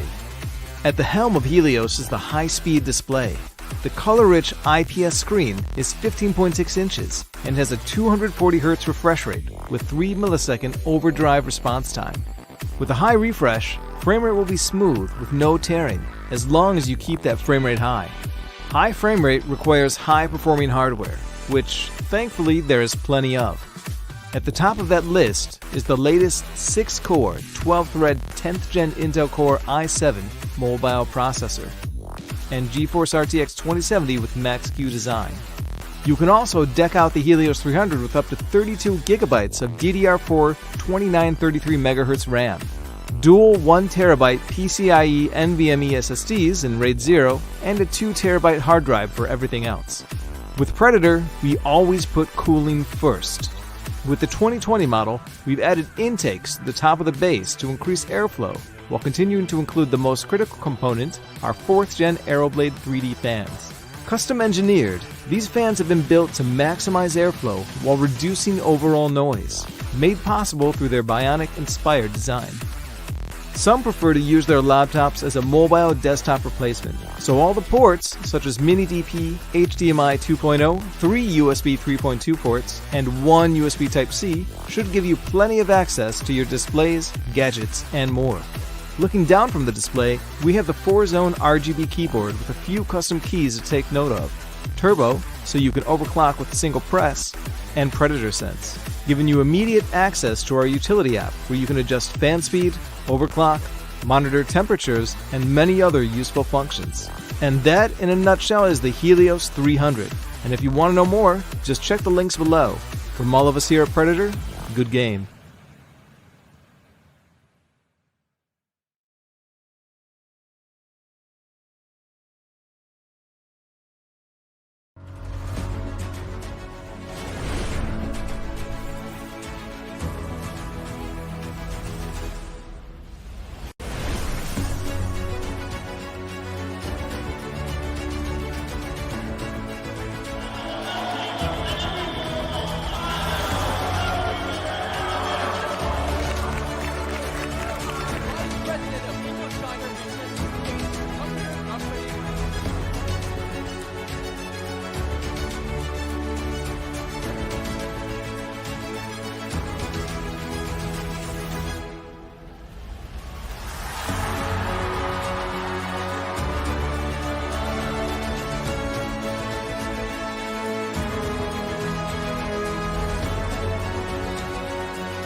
The Helios 300 is the ideal laptop if you enjoy high-octane gameplay, mobility, and a machine filled to the brim with plenty of top-tier components, all aimed at the same goal: pure gaming glory.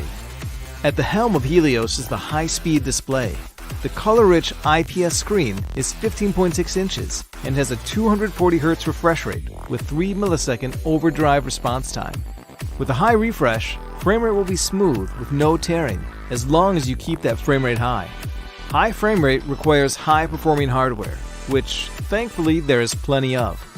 At the top of that list is the latest 6-core, 12-thread 10th Gen Intel Core i7 mobile processor and GeForce RTX 2070 with Max-Q design. You can also deck out the Helios 300 with up to 32 gigabytes of DDR4 2933 MHz RAM, dual 1TB PCIe NVMe SSDs in RAID 0, and a 2TB hard drive for everything else. With Predator, we always put cooling first. With the 2020 model, we've added intakes to the top of the base to increase airflow, while continuing to include the most critical component, our 4th Gen Aeroblade 3D fans. Custom engineered, these fans have been built to maximize airflow while reducing overall noise, made possible through their Bionic-inspired design. Some prefer to use their laptops as a mobile desktop replacement, so all the ports, such as Mini DP, HDMI 2.0, 3 USB 3.2 ports, and 1 USB Type-C, should give you plenty of access to your displays, gadgets, and more. Looking down from the display, we have the 4-zone RGB keyboard with a few custom keys to take note of, Turbo, so you can overclock with a single press, and Predator Sense, giving you immediate access to our utility app where you can adjust fan speed, overclock, monitor temperatures, and many other useful functions. And that, in a nutshell, is the Helios 300. And if you want to know more, just check the links below. From all of us here at Predator, good game.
The Helios 300 is the ideal laptop if you enjoy high-octane gameplay, mobility, and a machine filled to the brim with plenty of top-tier components, all aimed at the same goal: pure gaming glory.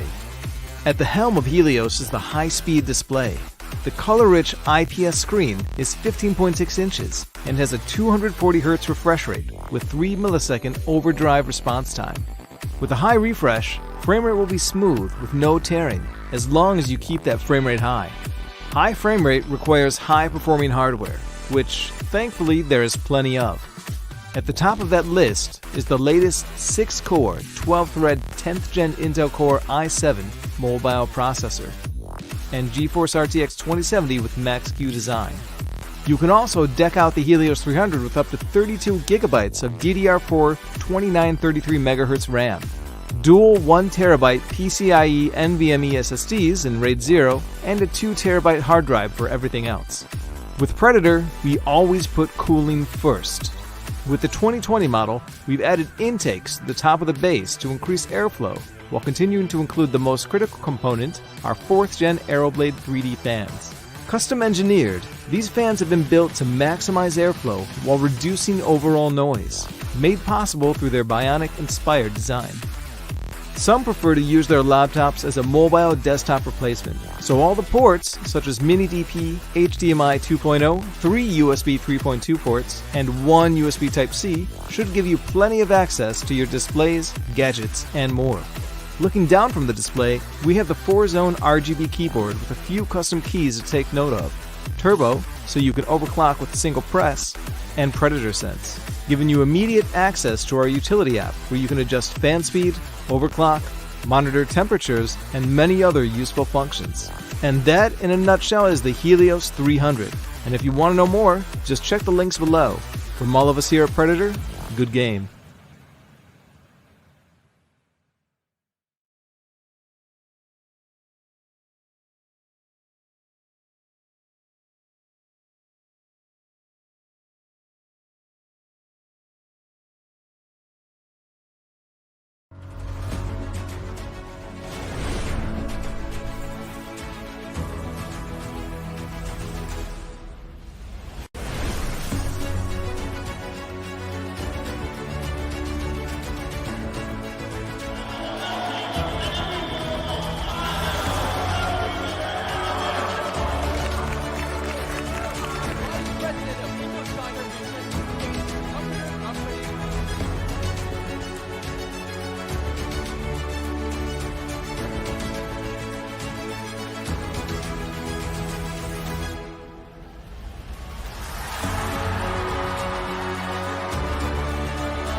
The Helios 300 is the ideal laptop if you enjoy high-octane gameplay, mobility, and a machine filled to the brim with plenty of top-tier components, all aimed at the same goal: pure gaming glory.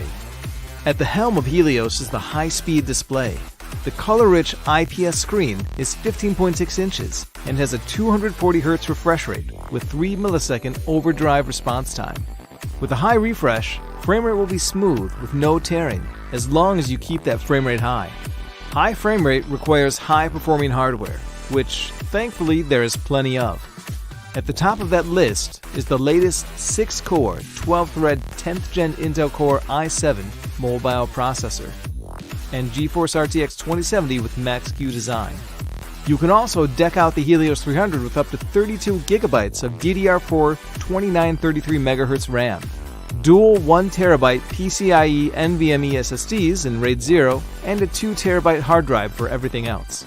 With Predator, we always put cooling first. With the 2020 model, we've added intakes to the top of the base to increase airflow, while continuing to include the most critical component, our 4th Gen Aeroblade 3D fans. Custom engineered, these fans have been built to maximize airflow while reducing overall noise, made possible through their Bionic-inspired design.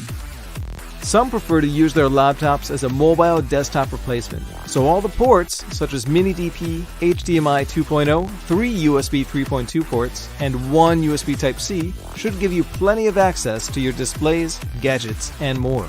Looking down from the display, we have the 4-zone RGB keyboard with a few custom keys to take note of, Turbo, so you can overclock with a single press, and Predator Sense, giving you immediate access to our utility app where you can adjust fan speed, overclock, monitor temperatures, and many other useful functions.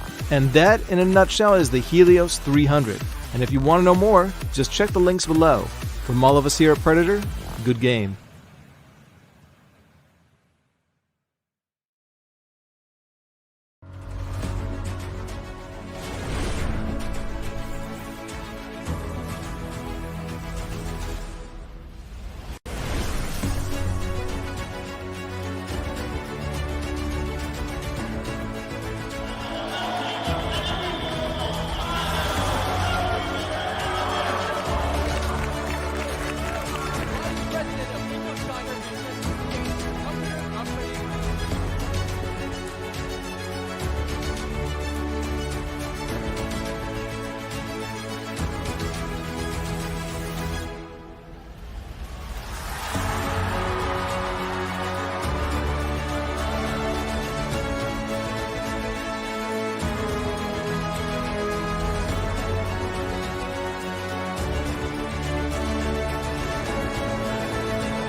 The Helios 300 is the ideal laptop if you enjoy high-octane gameplay, mobility, and a machine filled to the brim with plenty of top-tier components, all aimed at the same goal: pure gaming glory.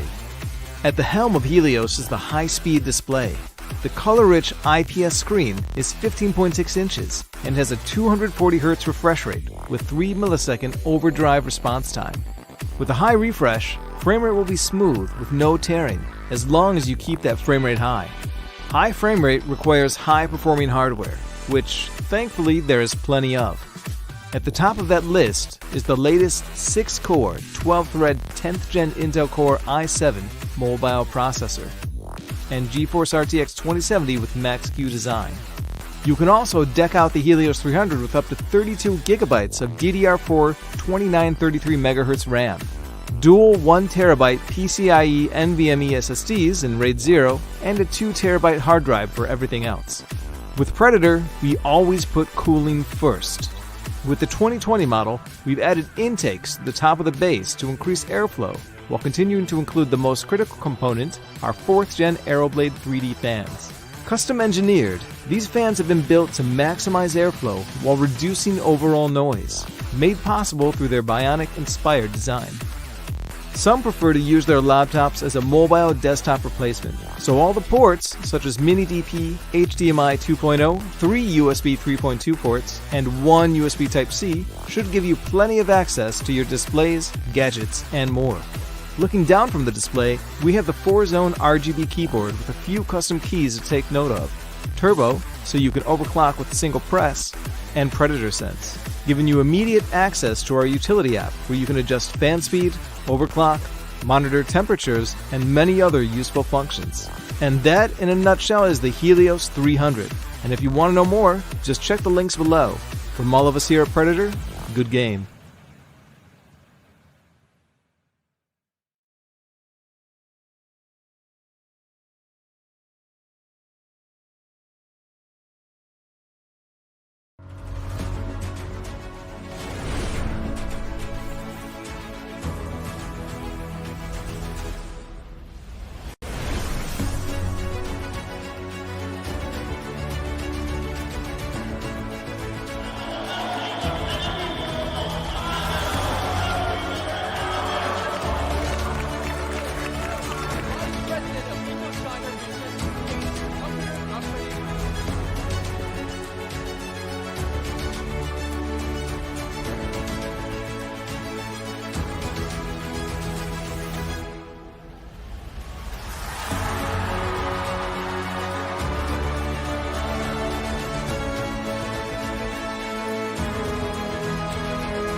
The Helios 300 is the ideal laptop if you enjoy high-octane gameplay, mobility, and a machine filled to the brim with plenty of top-tier components, all aimed at the same goal: pure gaming glory. At the helm of Helios is the high-speed display. The color-rich IPS screen is 15.6 inches and has a 240Hz refresh rate with 3 millisecond overdrive response time.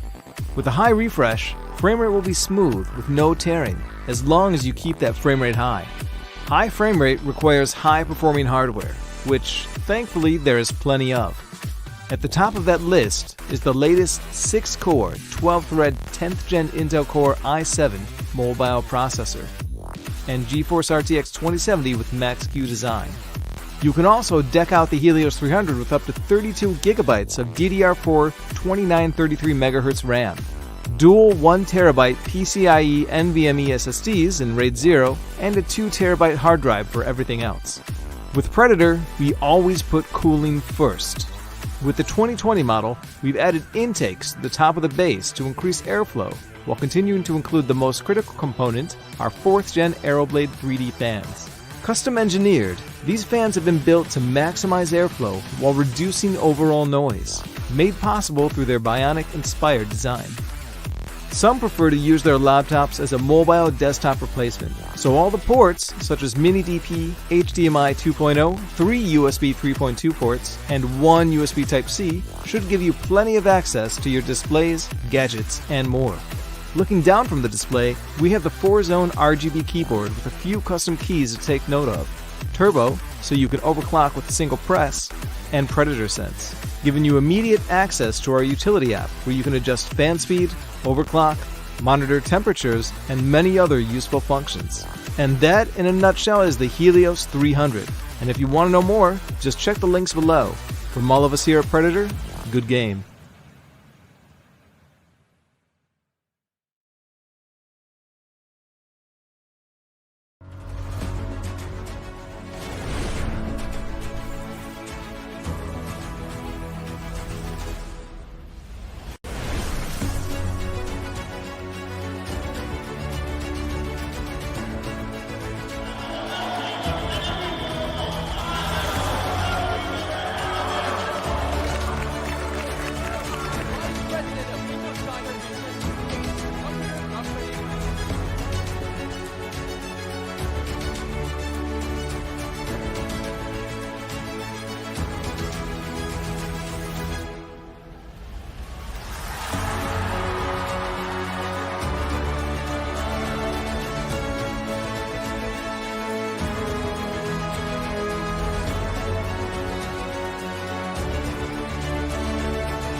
Hi everyone, and good afternoon to everyone in the media center. Again, I'm In Mercado. I'll be your host until later 5 p.m. for the Asia Pacific Predator League 2021.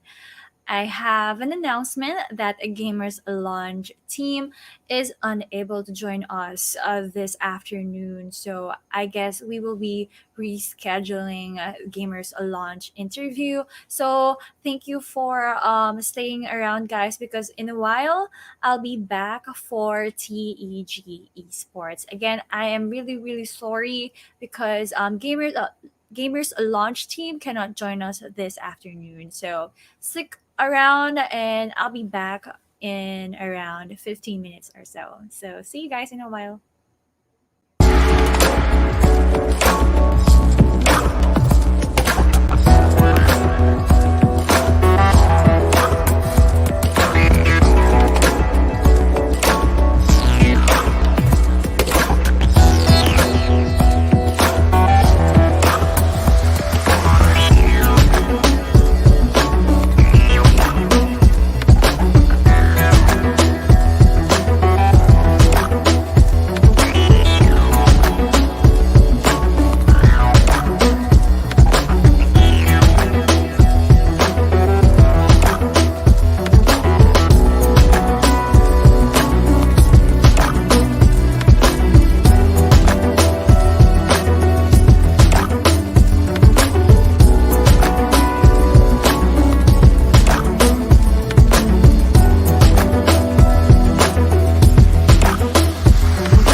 Good afternoon again, ladies and gentlemen, and welcome back to the Asia Pacific Predator League 2021. And we are back in the Virtual Media Center. And right now, we will be interviewing TEG Esports. They're from India and they're playing in our PUBG League. And good afternoon. Hi. Hello. Good afternoon. Hello. How are you guys doing? Are you guys Great, doing great, good? great. Great. Yep. Good. Wow, great. So, before we start the interview, you have the floor to introduce yourselves one by one. Okay. Okay, I'm Karthik, aka Kilua, the team captain of the Tech Esports. Hi, guys. Hello. And yes, Okay. yeah.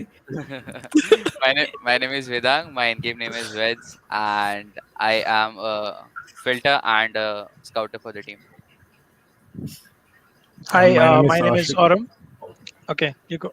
You go first. Not a My problem. name is Ashik, and my IGN is unknown player, and I'm the anti-fragger of the team.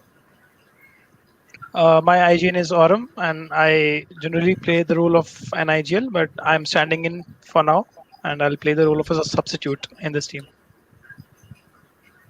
I'm Ben. My in-game name is Macca, or Big Boy Macca, and I'm stepping in for the to take up the IGL spot for TEG. Nice meeting you, everyone. And again, I hope you're having a good games. And are you guys excited for your matches? Yeah. Yeah, Yeah. very good. Are you guys prepared to Yes. beat them? Yeah. So we will be conducting some questions from the media team and some questions from the Predator League themselves. So yeah, let's start. So our first question is from Chloe Moredo. So how is your team formed? That's a long story. You can tell us. Try to like briefly shorten it, Okay, but you can tell us. it was formed. Used to be a CS team before. So then I used to play for them. Then when I started PUBG. So I said to that, or saying like, I'll start a PUBG team. Then I formed a team in South India. Then what happened was then Aurum came up to me. Me and Aurum joined the team, and we formed this team right now. Right now, wherever it is. It's a long story. I just said it in a quick, short one. So are Also, you like, guys friends for a long time already? Yeah.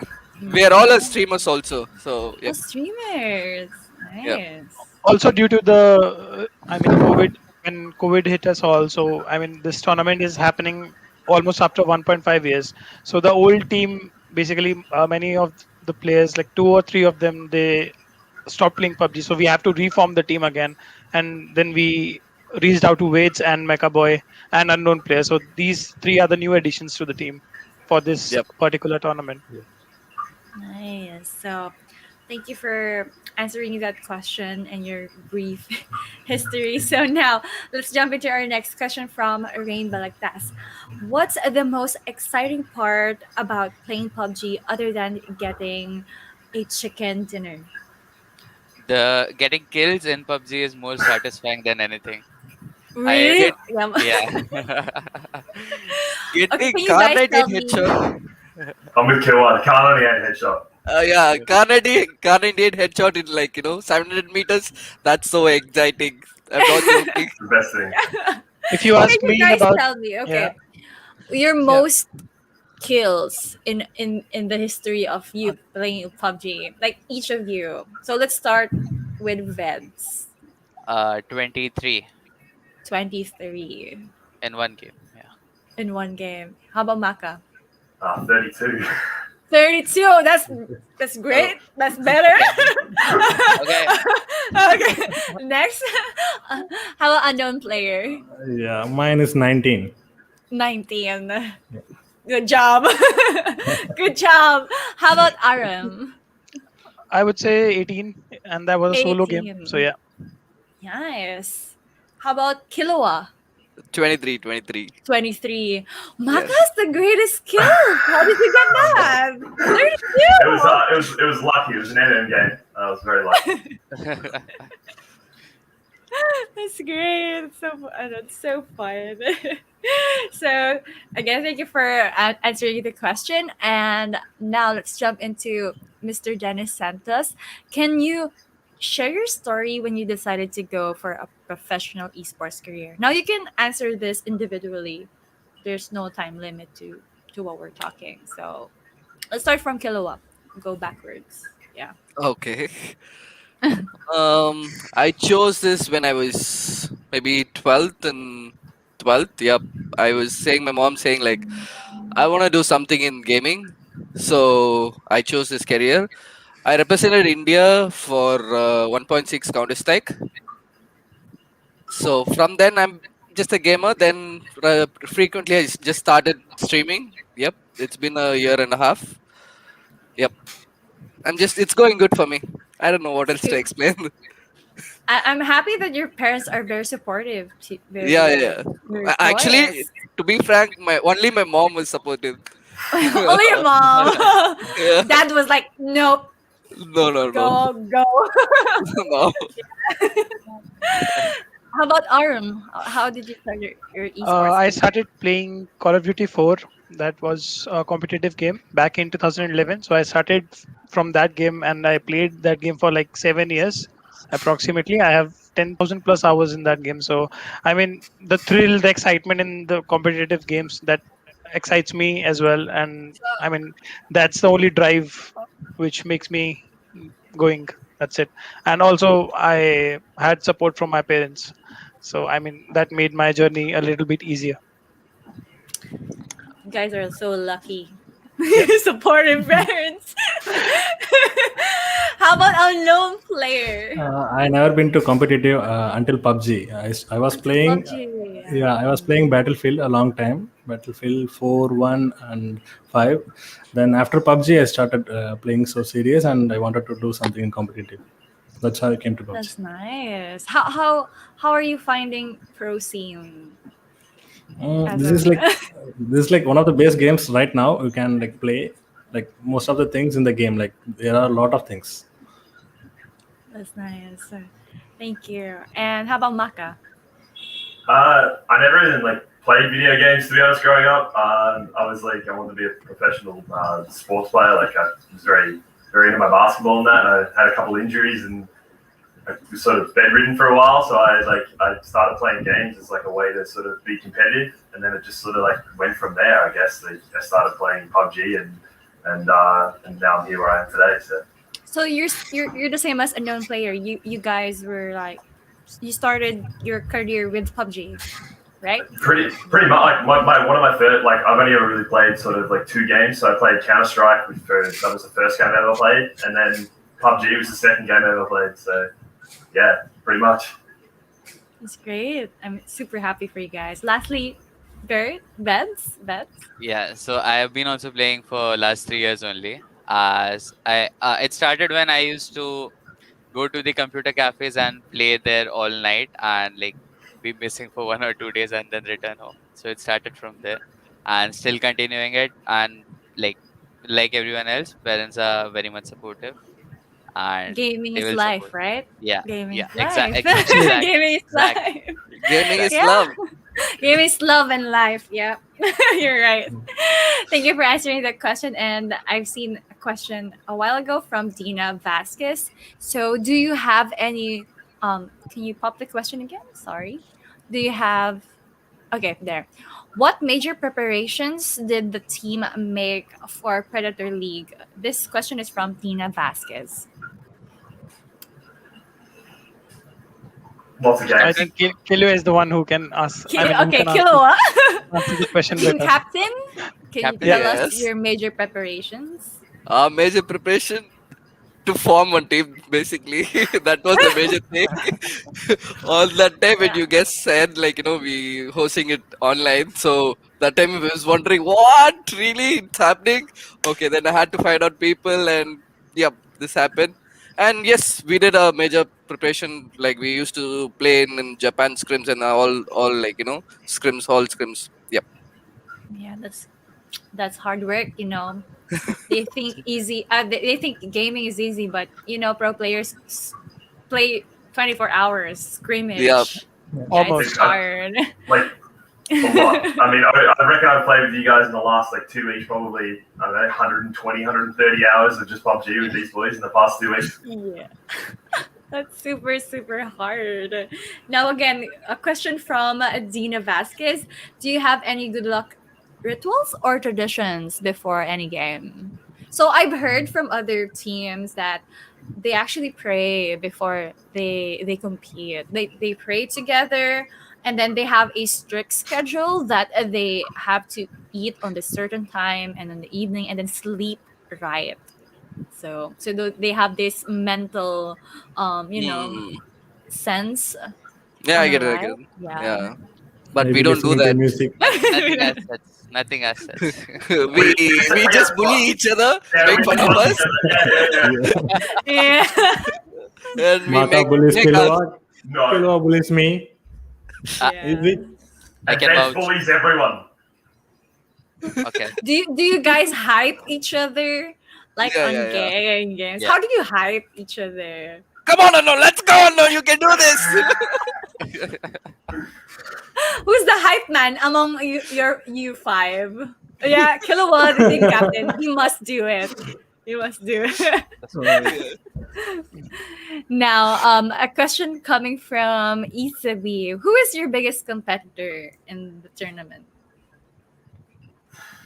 I mean, in my personal opinion, there's a lot of good teams in here. Yeah. Like I know the boys. They want to beat Indian rivals because obviously it's the other team from India. So who's the best team? They want to Yeah. beat those guys. But I mean, like for me, like team immunity. Like I'm from Australia. They're from Australia. Like I want to beat them. They're a great team. Like there's a lot of really good teams. But I think the best team out there, like in this tournament, would have to be Bay. I mean, they're just stacked full of talent. So it's going to be whether or not they pull it off, but like it's a stacked team with Flood and M0 and Dreams and Shen.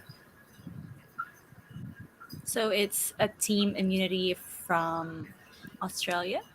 Yeah. I would say Bay from Bay. from Banner Malaysia. Arena. Yeah, Banner Arena Elites from Malaysia. Got it. So, next question coming from Ron Barbaza. So, how big is the PUBG PC scene in your home country? In India, I would say it's not that great as compared to the PUBG mobile scene. So, I mean, I would say it is still growing, but the PUBG mobile scene is much bigger than the PUBG PC scene in India for now. So, I hope that at some point of time it will be as big as the PUBG mobile scene, and I wish for the same. Yeah. So I was gonna ask you questions about that later on, but since you've answered something about PUBG PC and PUBG Mobile, so what do you think about it? Like, is PUBG Mobile getting more support than the PC, or let's talk about it generally, like the PC pro scene versus the mobile pro scene? Yeah, it's just that mobile phone is just a small device, so it's more accessible than building a PC. Like everyone in the country does not have that much opportunities to build a good PC because the game requires a good PC, in fact. So, and I mean, owning a device is much easier. So the reach for the mobile game is more than the PC in India. So I find it one of the major reasons why the mobile game is more famous and the PC is less. And the footfall in the mobile is much more than the PC. So that's the main. I mean, that's one of the reasons. And I believe that if tournaments like Acer Predator, tournaments like Acer Predator happens, if more and more events happen in 1 year, then I believe that there will be more teams coming up and showing up, and and that scene will definitely grow. That's great. Yeah, I'm looking forward for more big PC tournaments, because in this region as well, mobile games are emerging and PC games are very in a tight competition with mobile games. So Yep. I just hope, yep, and we're hoping for the best for the PC community. Now, Edsel Lorette has a question for you. So, how do you manage pressure while competing as a team? Does chemistry play a role? Key- Key role. Yeah. Key role. Yeah. Yeah. Key role, yeah. Oh, I think Waits will be the one who will answer this question Yeah. because he is the iChill right now. IGL, take it away. Yeah. So like while we are competing, like we definitely have pressure. Like so sometimes we get up, we'll go and cool off and then come back, and like we try to hype each other up. We point out mistakes, we try to correct it, but everyone is clear. Like we are here as a team, we are gonna compete as a team. So pressure like releases off. We have a common motive and we have a common goal. We have to win this. Also, we have been playing a lot together in the rank games and in the Yeah. scrims and custom. So obviously, we have been building up the chemistry in the past like few weeks, I would say. So definitely, we have found some changes in the chemistry when we started and where we are now. So there's a huge addition to that. So yes, we totally agree with the chemistry part. And like I'll just say, like I think that being able to be like friends, like we could all have a laugh together, and that goes a really long way. And sometimes like there's difficulties in the team, and I think like Aram does a really good job at like sort of bringing everyone together as like as a team as well. So that he's like the glue, I reckon, of this team. Yes. I do agree. So, building team chemistry is one of the most important foundation of each pro teams, because individually we be good, but if you guys don't work together, that's one of the biggest failure of a pro team. Yeah. So, Absolutely. yeah. We're jumping on to our next question. Does the media have another question for us?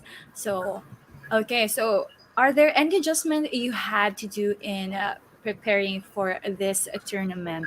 Now, let me just expound this because this question is because of the pandemic. This is an online event. Usually, events like this, Predator League, is on site, right? Because it's a big tournament, so everyone's Yeah. going to be invited. So, right now, what are the adjustments that you do? I mean, you did for this tournament since it's just online. The first one I would say, as we mentioned before, was building the team again, because 1.5 years gap is too much. And as I told you, like 2 to 3 players, they left playing PUBG. So we had to find new players who are active in the community, who wish to compete, and then bring them together and make a team and then register them in the tournament. So that was one of the biggest challenges for us. And after that, I mean, if it concerns the streaming thing, that I don't find that as a challenge, because all 5 of us are streamers. So we have our setup ready, we have our PCs ready. Right. So we did. That was so- what I'm about to yeah. ask. How about the internet connection? About the Yeah. PC? Was it It's okay? everything is sorted, because we have our own Twitch channels, we have our own YouTube channels. So we had to, we already have that prerequisites done for us. So we have a good internet, we have a good PC, we have a good cam. So I mean, all of that was already sorted. Only unknown bought the cam. Oh, sorry, that's it. Yeah. So I heard all of you are streamers, so you must have a very big fan base, like as a team, because everyone's like looking after each one of you. No, if you talk about the PC scene, I would say it's not that great, but yeah, like 3 of us were coaches for the PUBG Mobile teams as well. So me, Veds, and Kilwa, we used to coach 3 different PUBG Mobile teams. So we had like a base there, but not in the PC right now. So people know us because of the PUBG Mobile coach. People know us Right. because we are a PUBG Mobile coach, but not as a PC player for now because the community player. is not that big. Yeah. Yeah. But at least you got something from the mobile scene that you can transfer them. Hey, let's watch PUBG, PC because it's more Yeah. competitive there. We do that. We even play PUBG PC with those players. The mobile players. We play Yeah. PC with them. So they also enjoy the game because the graphics and thrill here is altogether different. Where PUBG is found is in PC only, first of all. Yeah. The PC that's version true. came out I do before the agree. mobile one. Yeah. Yeah. So, next question is what's the esports community like in your region? Like, for example, in India, is the government are they very supportive with esports generally as tournaments? I would say for now there is no active participation of the government in esports. There is no official body who's governing the esports in India right now. But yeah, it's still growing. And after the launch of PUBG Mobile, it is growing at a very fast pace. I'm not just eliminating the factor that it got banned last year, and they have plans to bring the game back again. But once it's back, I'm sure that it's gonna go huge, and because it was growing at a very fast pace. So once the game is back, it's gonna catch the same pace again, and I think the esports scene will be much bigger than what it was 2 years back or 3 years back. Yeah, but it's rapidly growing, right? Yes, it is. It is. So we have teams for Valorant in India. A lot of teams play Valorant. A lot of teams play COD Mobile and the other mobile titles. Different types of, Absolutely. PC, console, Yeah. and mobile. Yeah, that's great. That's great to hear. And I guess that was the last question from our panels. And I would like you to send a message to our media team and to your fans if ever they are watching this. So just keep supporting, guys, and we will try our best to get the title for you. And just show your presence in the chat for us. And That's thank you all. so much. That's Yeah. all. Solved. That's all. Love you all. Thank you so much. Thank you, Veds, Maka, known player, Arum, and Kilowa from TEG. It's that TEG or TEG? You can call anything. The Elder Code. Any, The any. Elder Code. Okay, TEG Sports, because it's on capital, so to say. Maybe it's Yeah. initial. Yeah, Tech Okay. Esports you can call like that. Yeah. Tech Esports, TG Sports. Thank you so much for joining us this afternoon, and you're very kind to all of us and me, of course. Thank you so much, and I'll see you guys in a while or in the next interview. So Yep. thank Sure. you. Yeah. Bye. Thank you. Bye-bye.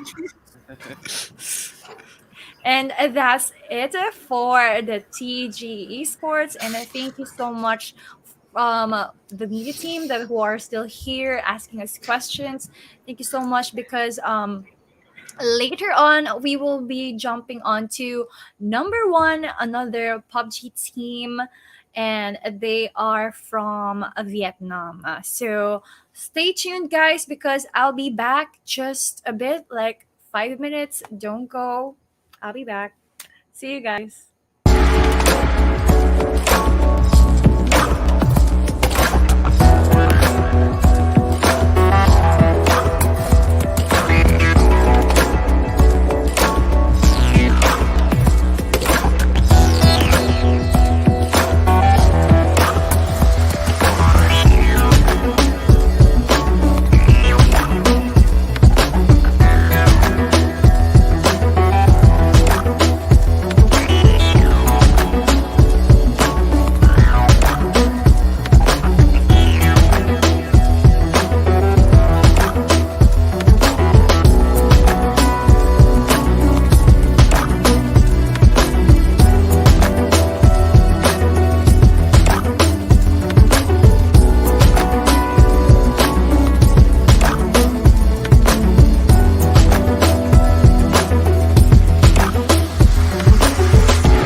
afternoon again, ladies and gentlemen, and we are back with the Asia Pacific Predator League 2021 Virtual Media Center. I'm In Mercado, your host for this afternoon, and right now we'll be interviewing a number one from Vietnam. They are playing for the PUBG League. So, good afternoon. Xin chào Hi. các bạn, team No 1, đây là In và sẽ là host của chương trình chiều ngày hôm nay. Vâng. Hi. Hello. Good. Hello. Hi. How are you guys doing today? Are you good? Are you okay? Are you good? Ngày hôm nay các bạn thế nào? Mọi thứ ok không? Ok, hôm nay tụi em rất là cảm thấy đợi chờ cái giải này từ rất là lâu rồi, nên là tụi em cảm thấy đang rất là hưng phấn, hứng thú ấy. Vui. They have been waiting for this league for a long time, so super excited to be here. That's great. That's great. So okay, there's number one Diane Choke is here too. So is there one more missing? One more player or it's okay? Are we Mình thấy bạn Diane vừa mới tham gia ấy, thì bạn còn lại có tham gia không nhỉ? Hay là chỉ có 3 bạn tham gia phỏng vấn? Em nghĩ 3 thôi ạ. Dạ, 3 thôi. Only 3. Only Hi. 3. Okay, got it. So again, this is number one Easy Love One, Sapao and Diane Choke. Now, I would like you to introduce yourselves one by one, and can you tell us your team role? Bây giờ thì chị In muốn mời từng bạn giới thiệu qua về vai trò của bản thân trong team và một chút thông tin cá nhân cho mọi người cùng biết nhé.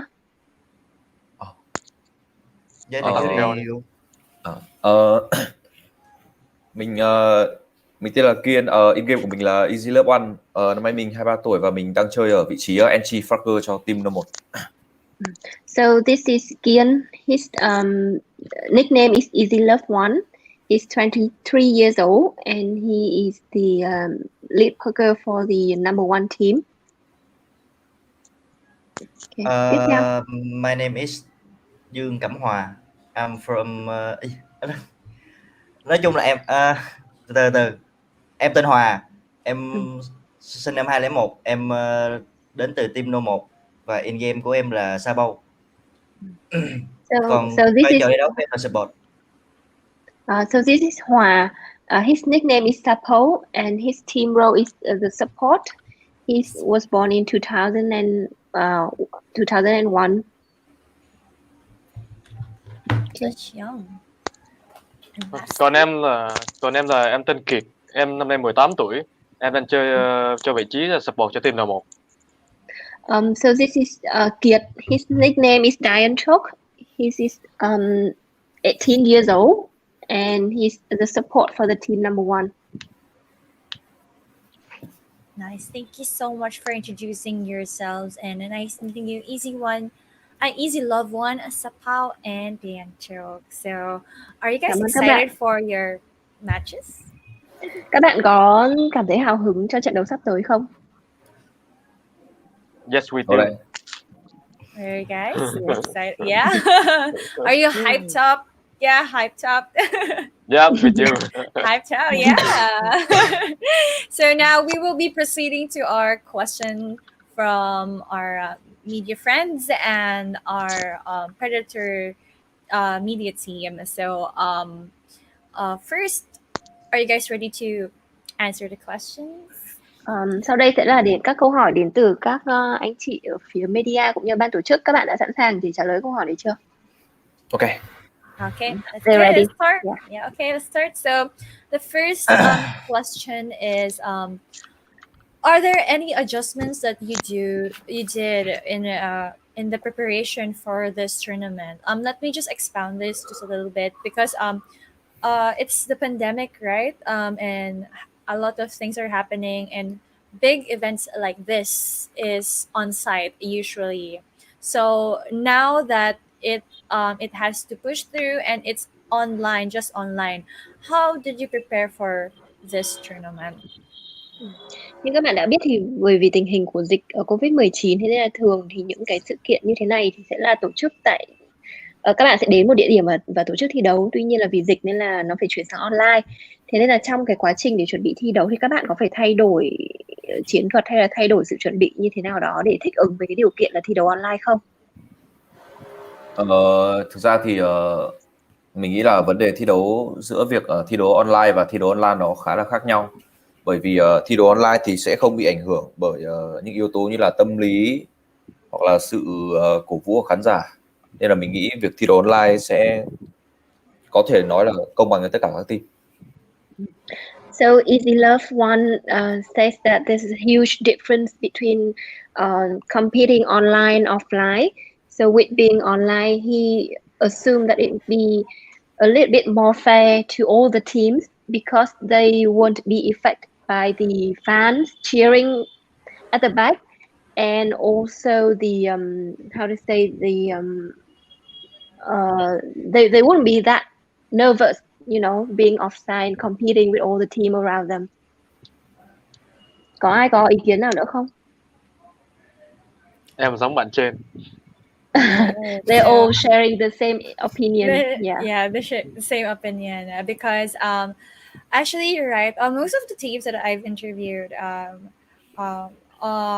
just to give you an information, in the Japan region, actually it's just normal for them to be online. Like there's no much of a difference. So it's kind of new to me that right now these teams are really into the on-site events. So throughout the afternoon, in other regions they just do it online but not on-site. Thì chị cũng chia sẻ một chút là cũng tương tự với các đội đến từ Nhật Bản, họ cũng thường đã quá quen với cái việc là thi đấu online rồi, nên là cái việc thi đấu tại địa điểm on-site ấy, thì nó cũng khá là lạ lẫm đối với họ, và chị cũng bất ngờ là với Việt Nam thì cũng thế. Okay. Any next question? So for the next question, does our media fans have any questions for us this afternoon? All right, MT is here. Sorry, I just misread it. MT is actually gonna be with us right now. Yeah, there you go. He's kind of late. He's late. Chắc là có việc nên bạn đến muộn hơn một chút đúng không? Dạ em mới tắm xong chị ạ. He just finished his shower. So can you introduce yourselves because most of your teammates introduce themselves. So how about you? Can you introduce yourself? Bạn MT giới thiệu một chút về bản thân nhé. Giới thiệu về cái gì chị? Em giới thiệu thông tin cá nhân và vai trò của em trong đội á. Em là tên là Phạm Đức Mỹ, sinh ngày 12 tháng 5 năm 2001. Vai trò của em là một người lãnh đạo của team, một cái đầu tàu của team Noa 1. Người lãnh đạo chắc chắn của team luôn á. This is Đức Mỹ and his nickname is MT. He was born in 2001 and he claims to be the leader of the number one team. Number one team in the whole and the leader. Where? Thank you so much, MT, for introducing yourself, and we'll be jumping on to our first question from our media friends. Okay, cảm ơn MT nhé. Bây giờ sẽ là câu hỏi tiếp theo. Okay, so from Mr. Dennis Santos, what's your most memorable esports moment? Các bạn có thể kể lại một cái kỷ niệm đáng nhớ nhất với esports của các bạn. Của team hay là của từng người nhé? Của team và của từng người cũng được. Cho em xem lại cái câu hỏi vậy. Tức là bạn hãy kể lại một cái kỷ niệm đáng nhớ nhất khi mà bắt đầu tham gia vào cái lĩnh vực esports này ấy, của team hoặc là của từng cá nhân các bạn đều được. Lấy một ví dụ. Kiên đi dưới đây. Anh chưa à? Đeo hình trên xuống nè. Giải đấu mà cái kỷ niệm đáng nhớ hay sao? Một kỷ niệm đáng nhớ nhất. Cá nhân á. Giải đấu đáng nhớ nhất của mình thì chắc là giải Predator APAC năm ngoái được tổ chức ở Bangkok. Mình chỉ tiếc là đợt đấy tụi mình không gọi là đạt được thành tích tốt thôi. Và mình đứng top 4 nên là bọn mình cảm thấy hơi tiếc vì đợt đấy. Còn mà còn mà giải đấu mà với team mà mình cảm thấy mình đáng nhớ nhất thì chắc là giải Star PUBG Tournament. Thế là bọn mình vô địch được cái giải đấu đấy. So Easy Love One's gonna share. So his the team most memorable league was the Predator APAC League in Bangkok last year. They went, last year they went into top 4, but they were a bit disappointed because they couldn't get a better result. But the most memorable one for Easy Love One himself is a PUBG League One in Vietnam, and they were the champion of the league. That's nice. They were a champion, but last year's APAC, they were in Predator. fourth place. They were in fourth place. Fourth place. Okay. So thank you for sharing that. Có bạn nào muốn share nữa không? Một bạn đi hàng share đi bố. Chắc của em thì là giải đi National Cup 2019 và vô địch giải BCS Charity Showdown, và giải gần nhất là All Star PUBG Bình cùng team No 1. Sapao has many memorable moments with the team and esports in general.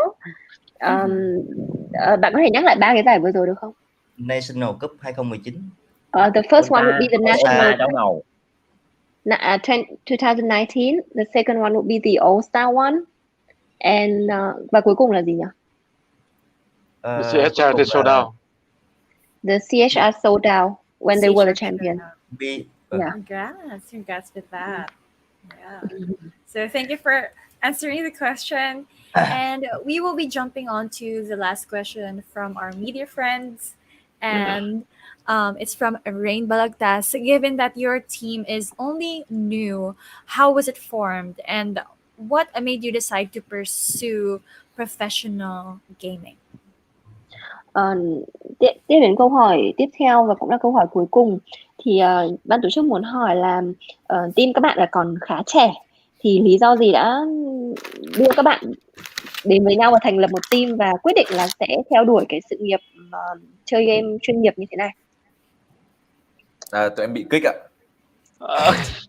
Tụi em bị, ở đây là tụi em tập hợp những thành viên bị team cũ kích đấy gì. Nên là mọi người thông cảm và hiểu nỗi lòng cho nhau á, và đến với nhau. Kiểu những người mà họ đồng cảm với nhau á, mình đến với nhau gì. Chung cảnh ngộ ấy, những người chung cảnh ngộ ấy. Okay. So all of these members share a common common situation where they used to be kicked out by their previous team. So they come together to form a group because they share a common ground. So that's, so that makes them so very united and understand each other very well. Yeah. So their grudges from their old teams just like magic. Yeah. And I'm really happy for you guys that you found your team and the team's synergy is real. And actually we have one more question running from Dina Vasquez. So which teams are you looking forward to playing against in this tournament and why? Chị nói là rất mừng là các bạn đã tìm được những đồng đội của mình và thành lập được một cái team. Và đây thêm một câu hỏi nữa, đấy là các bạn đang rất là hào hứng được thi đấu với team nào nhất trong giải này? Câu này câu trả lời này không? Cho Mỹ trả lời. Mỹ. Hào hứng thi đấu đối đầu với team nào nhất hả chị? Đúng rồi. Em nghĩ chắc chắn là Cerberus. Vì ở Việt Nam Cerberus được gọi là ông vua cho nên là tụi em muốn đánh bại Cerberus để khẳng định vị thế của mình. King of Vietnam. Okay, they want to compete against Cerberus Esports because in Vietnam, Cerberus Esports is the number one team, currently the champion. So they want to defeat them to claim the first place from Cerberus. Go. Go fight. You can do it, and I hope you meet your goal. And that's it for the answer for Miss Rain. And their team to beat is a Cerberus Gaming. Chúc các bạn may mắn và hy vọng các bạn sẽ chiến thắng được Cerberus. Okay. So yeah. Thank you. Thank you so much. Thank you so much. And before we go, do you have any message to our media friends and media family and to Predator as well? Các bạn có muốn nhắn nhủ gì với các anh chị truyền thông và cũng như ban tổ chức cũng như là các fan của bạn? Thay mặt team thì mình xin cảm ơn ban tổ chức cũng như các đội ngũ đã tạo cho bên mình một cơ hội để tham gia một giải đấu quốc tế. Cảm ơn mọi người đã theo dõi và ủng hộ Team Room 1 từ trước đến giờ và mong là mọi người vẫn sẽ tiếp tục ủng hộ team mình trong tương lai. So the team would say thank you to the organizing committee and everyone who had organizing this league, offering them a chance to compete internationally, and they hope that they will continue to get the support from all the media friends and the fans and everyone else. Thank you. Thank you so much. Thank you. Thank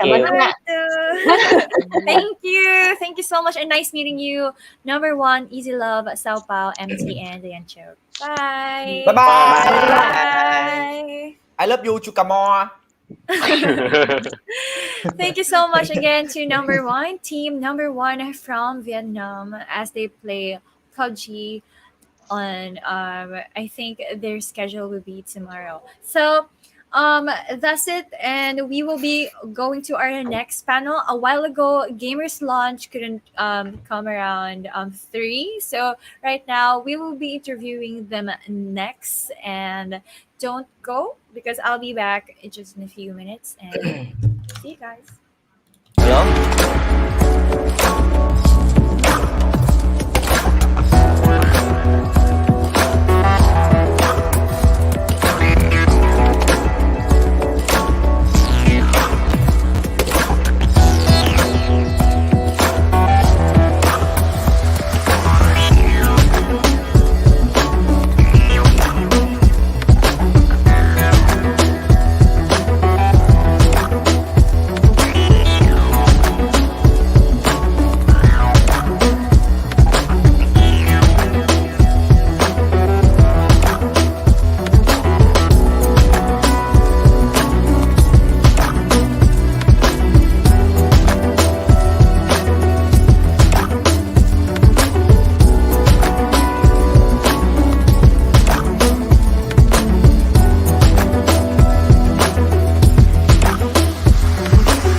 Good afternoon again, everyone, and welcome back to the Asia Pacific Predator League 2021 Virtual Media Center. And again, I am In Mercado, your host for this afternoon. And right now, we will be having gamer launch from the Philippines as they play on our PUBG League.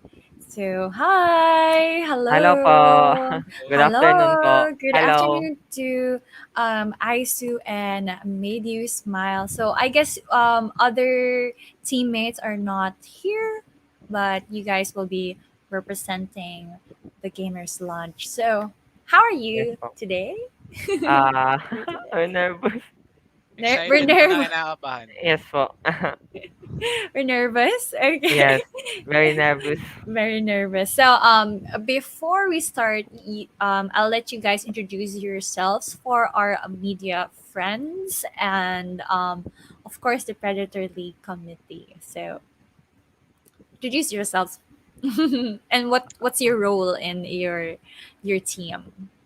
Oh, okay. So, good afternoon. Good afternoon, guys. I'm Christian JB Militante. I'm a fragger for Gamers Lunch team. Yes. Hello guys, I'm Ryan Joseph Manzano, captain of Gamers Lounge PUBG team.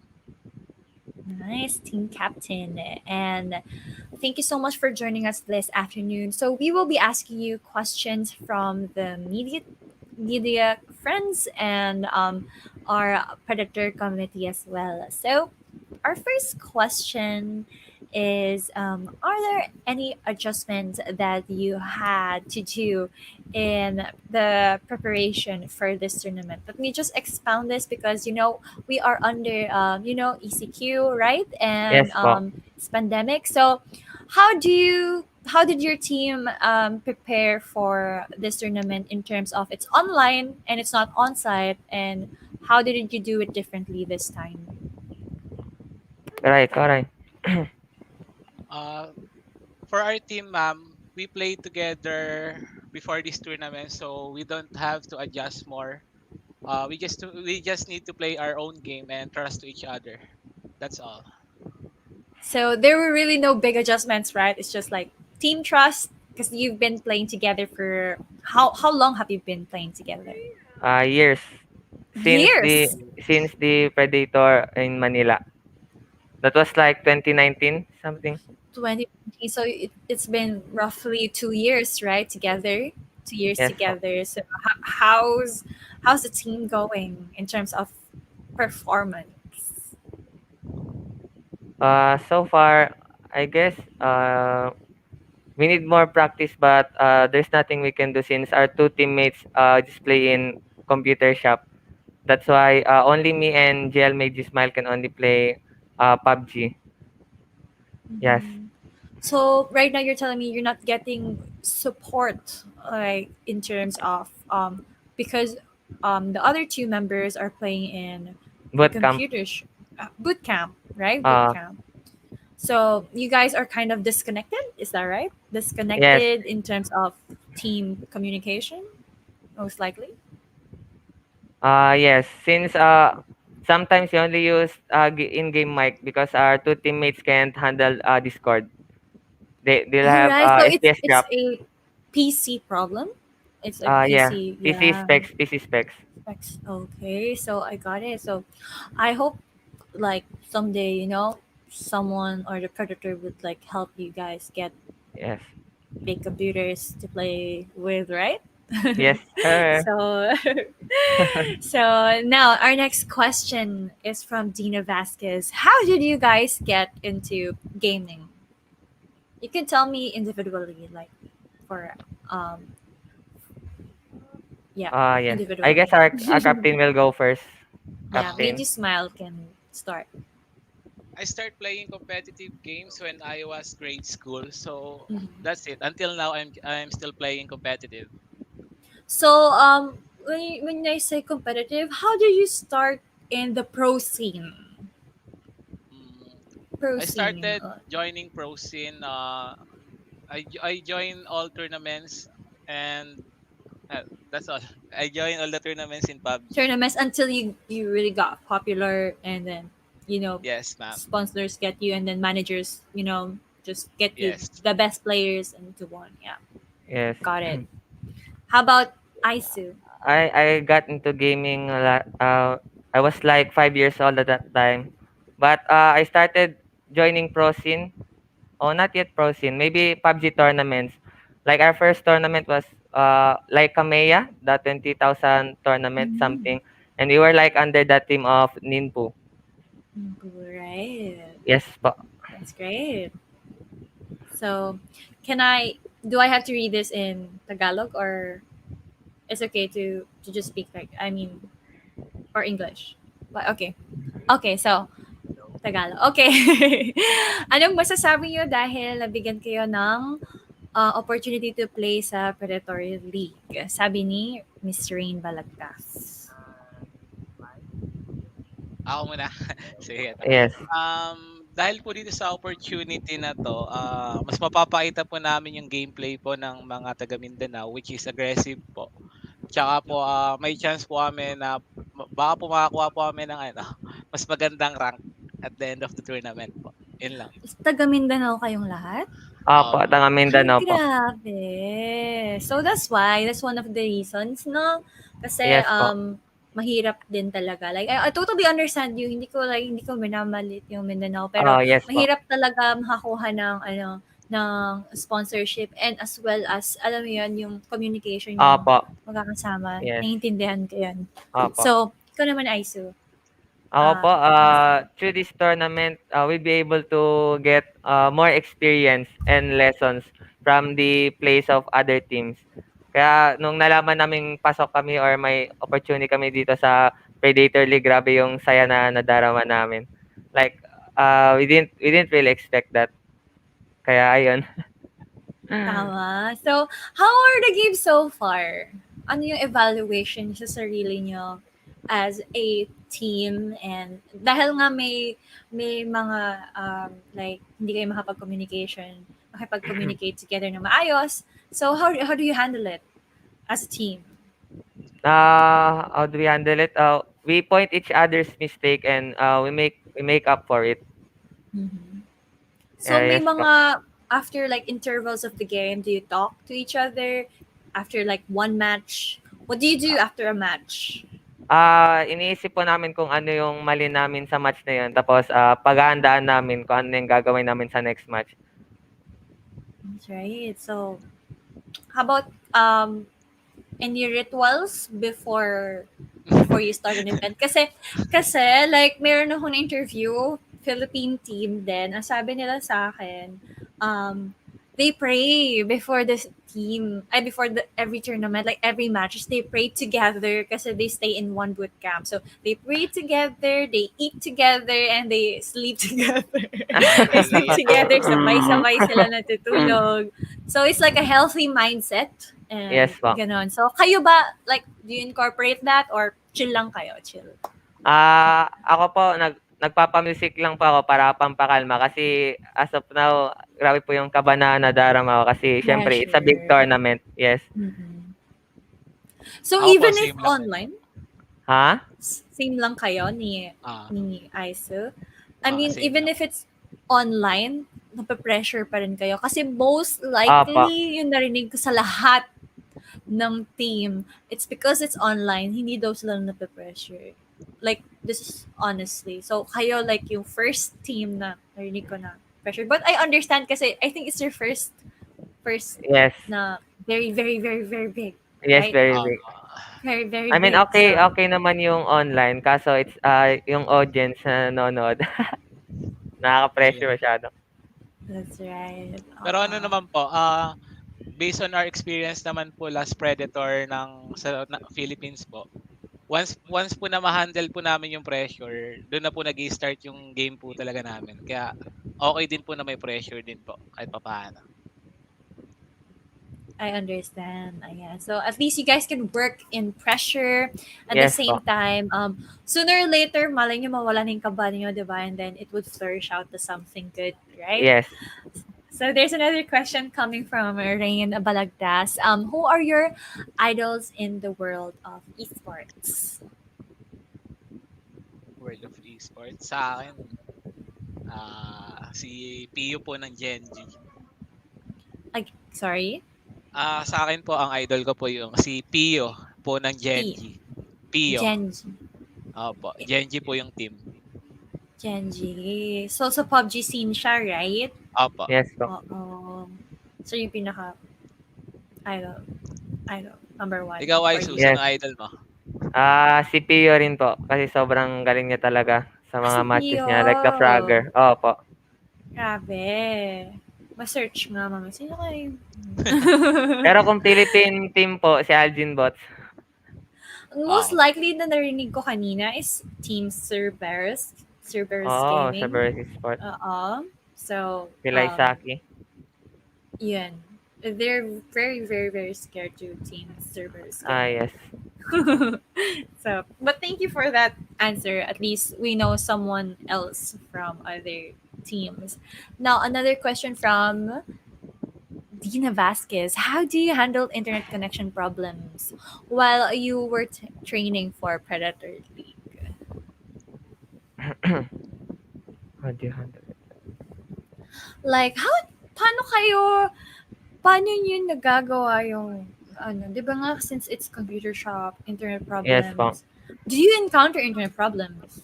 Yes. Mm-hmm. Like, minsan, every, ang tawag dito, kapag afternoon po, umihina bigla yung tournament, yung internet ng PLDT.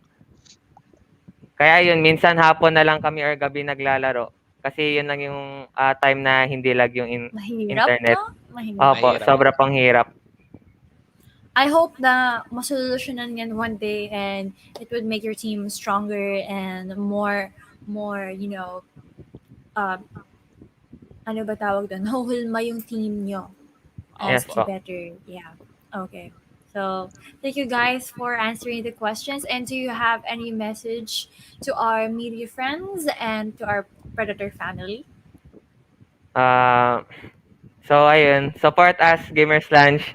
I mean, yeah. And thank you, guys. Thank you for the support. Thank Ayun you. po. Thank you, Aisu, and made you smile. And thank po. you so much for giving me your time this afternoon. So, I'll see Thank you you guys. rin po, Atin. See you. Thank you. See you. Bye-bye. And that's it for our Team Gamer launch from the Philippines, and they're competing for the PUBG League. Now, we'll be interviewing my last interview for the afternoon is Game Home from Vietnam. So I'll be back in a few minutes, and don't go.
And welcome back again to the Virtual Media Center, and I am back just that fast.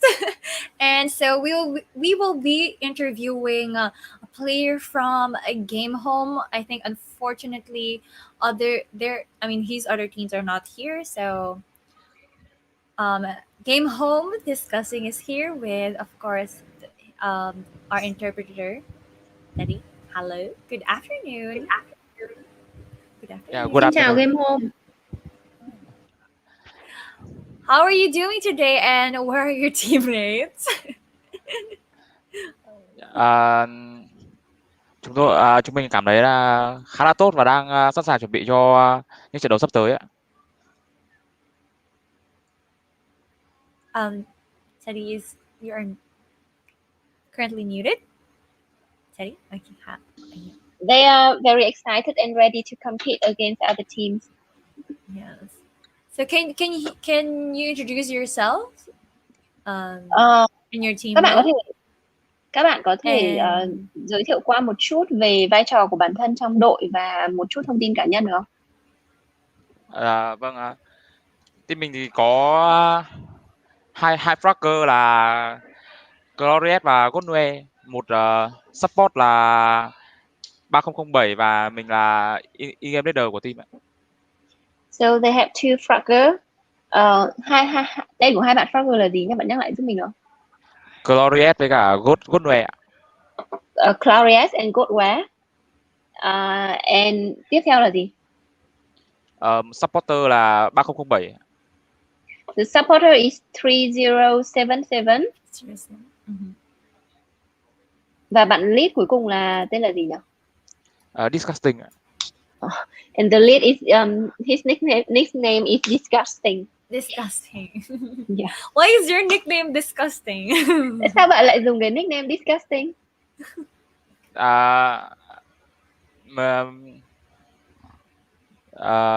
Nó nói lên gọi là những pha xử lý mình mà mình muốn nhưng người chơi khác khi bị mình ngã gục sẽ phải thốt lên câu đấy. It's a way of how to say describing his style of playing when he knocked out. Yeah, when he knocks out other team player, they will have to scream disgusting. So that's the vibe. Got it. So I think that his game style is probably like the beast, and the opponents would be like disgusting. I hate it and strong. Yeah. So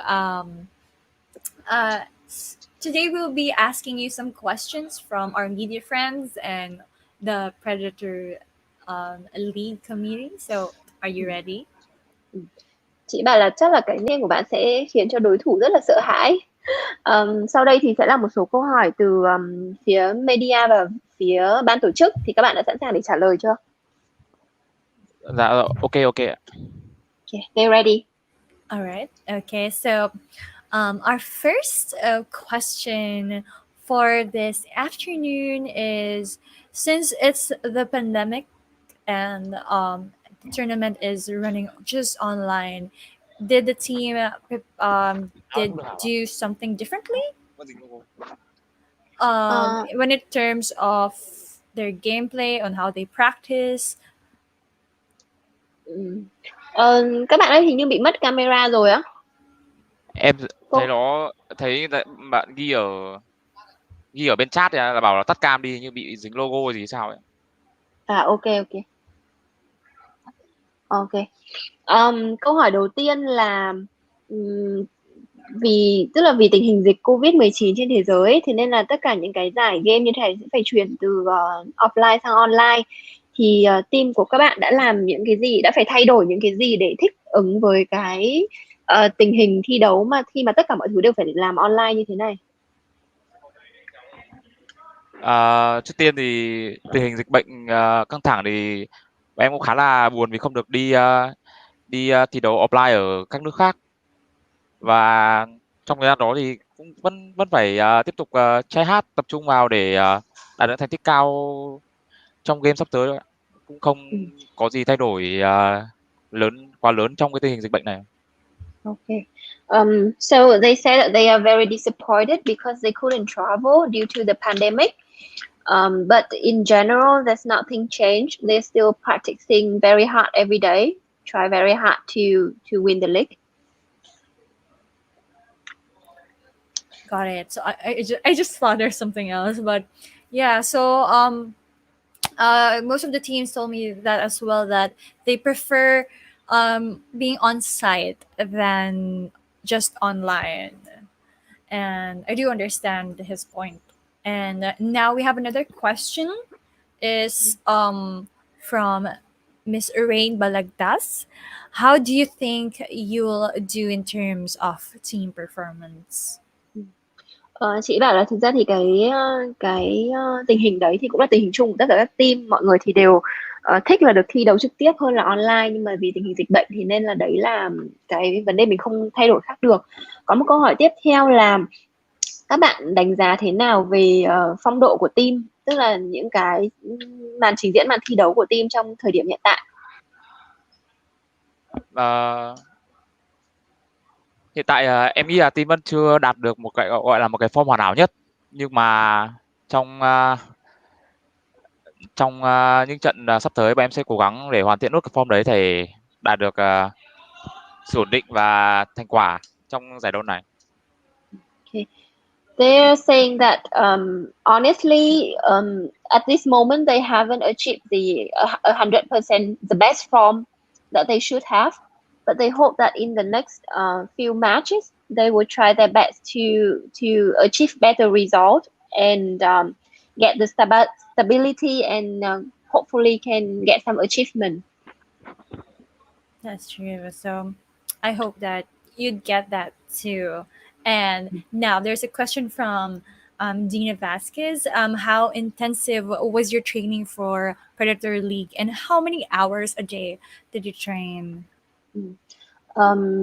Câu hỏi tiếp theo là các bạn các bạn đã tập luyện như thế nào cho cái giải Predator League lần này, và khoảng dự kiến là mỗi ngày thì bạn tập luyện khoảng bao nhiêu tiếng? Bọn em train tại những cái scrim trong khu vực, và kiểu của bên Oslo và bên 500 Pro tổ chức, và một ngày bọn em trên được khoảng tầm từ 7 đến 8 tiếng. So currently they are training in some of the regional platform like 500 plus and Oslo, and normally their training lasts about 7 to 8 hours per day. 7 to 8? Yeah, hours. 7 to 8 yes. Hours a day. So Yeah. that's pretty long. So are you guys getting enough sleep? Are you guys Các bạn getting trained well? training nhiều như thế thì các bạn có đủ thời gian để ngủ không? Em nghĩ là cái thời gian training của bọn em này cũng không được gọi là nhiều. Theo em biết được thì những team ở bên nhất là chuẩn xác là bên Trung Quốc thì người ta thường trên ít phải 12 tiếng một ngày cơ. Mà bọn em ngủ thì khá là thoải mái rồi, khá là đủ giấc rồi ạ. Okay. They have pretty much time to sleep because according to them 7 to 8 hours per day are not that many, because they know that some of the team in China they train up to 12 hours per day. Yeah. So don't worry, they get enough sleep. So at least they're not following a very, very strict schedule in terms of practicing. Yeah.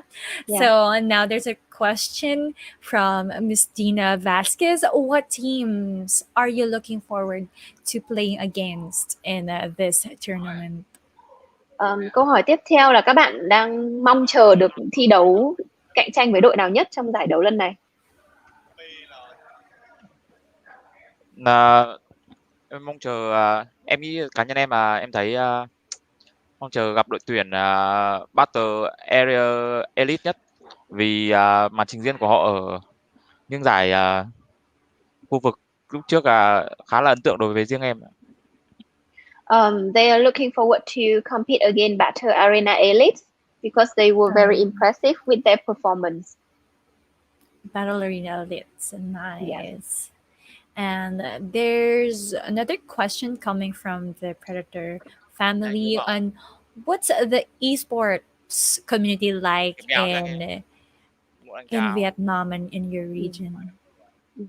Câu hỏi tiếp theo là bạn có thể mô tả về cộng đồng eSport tại Việt Nam được không?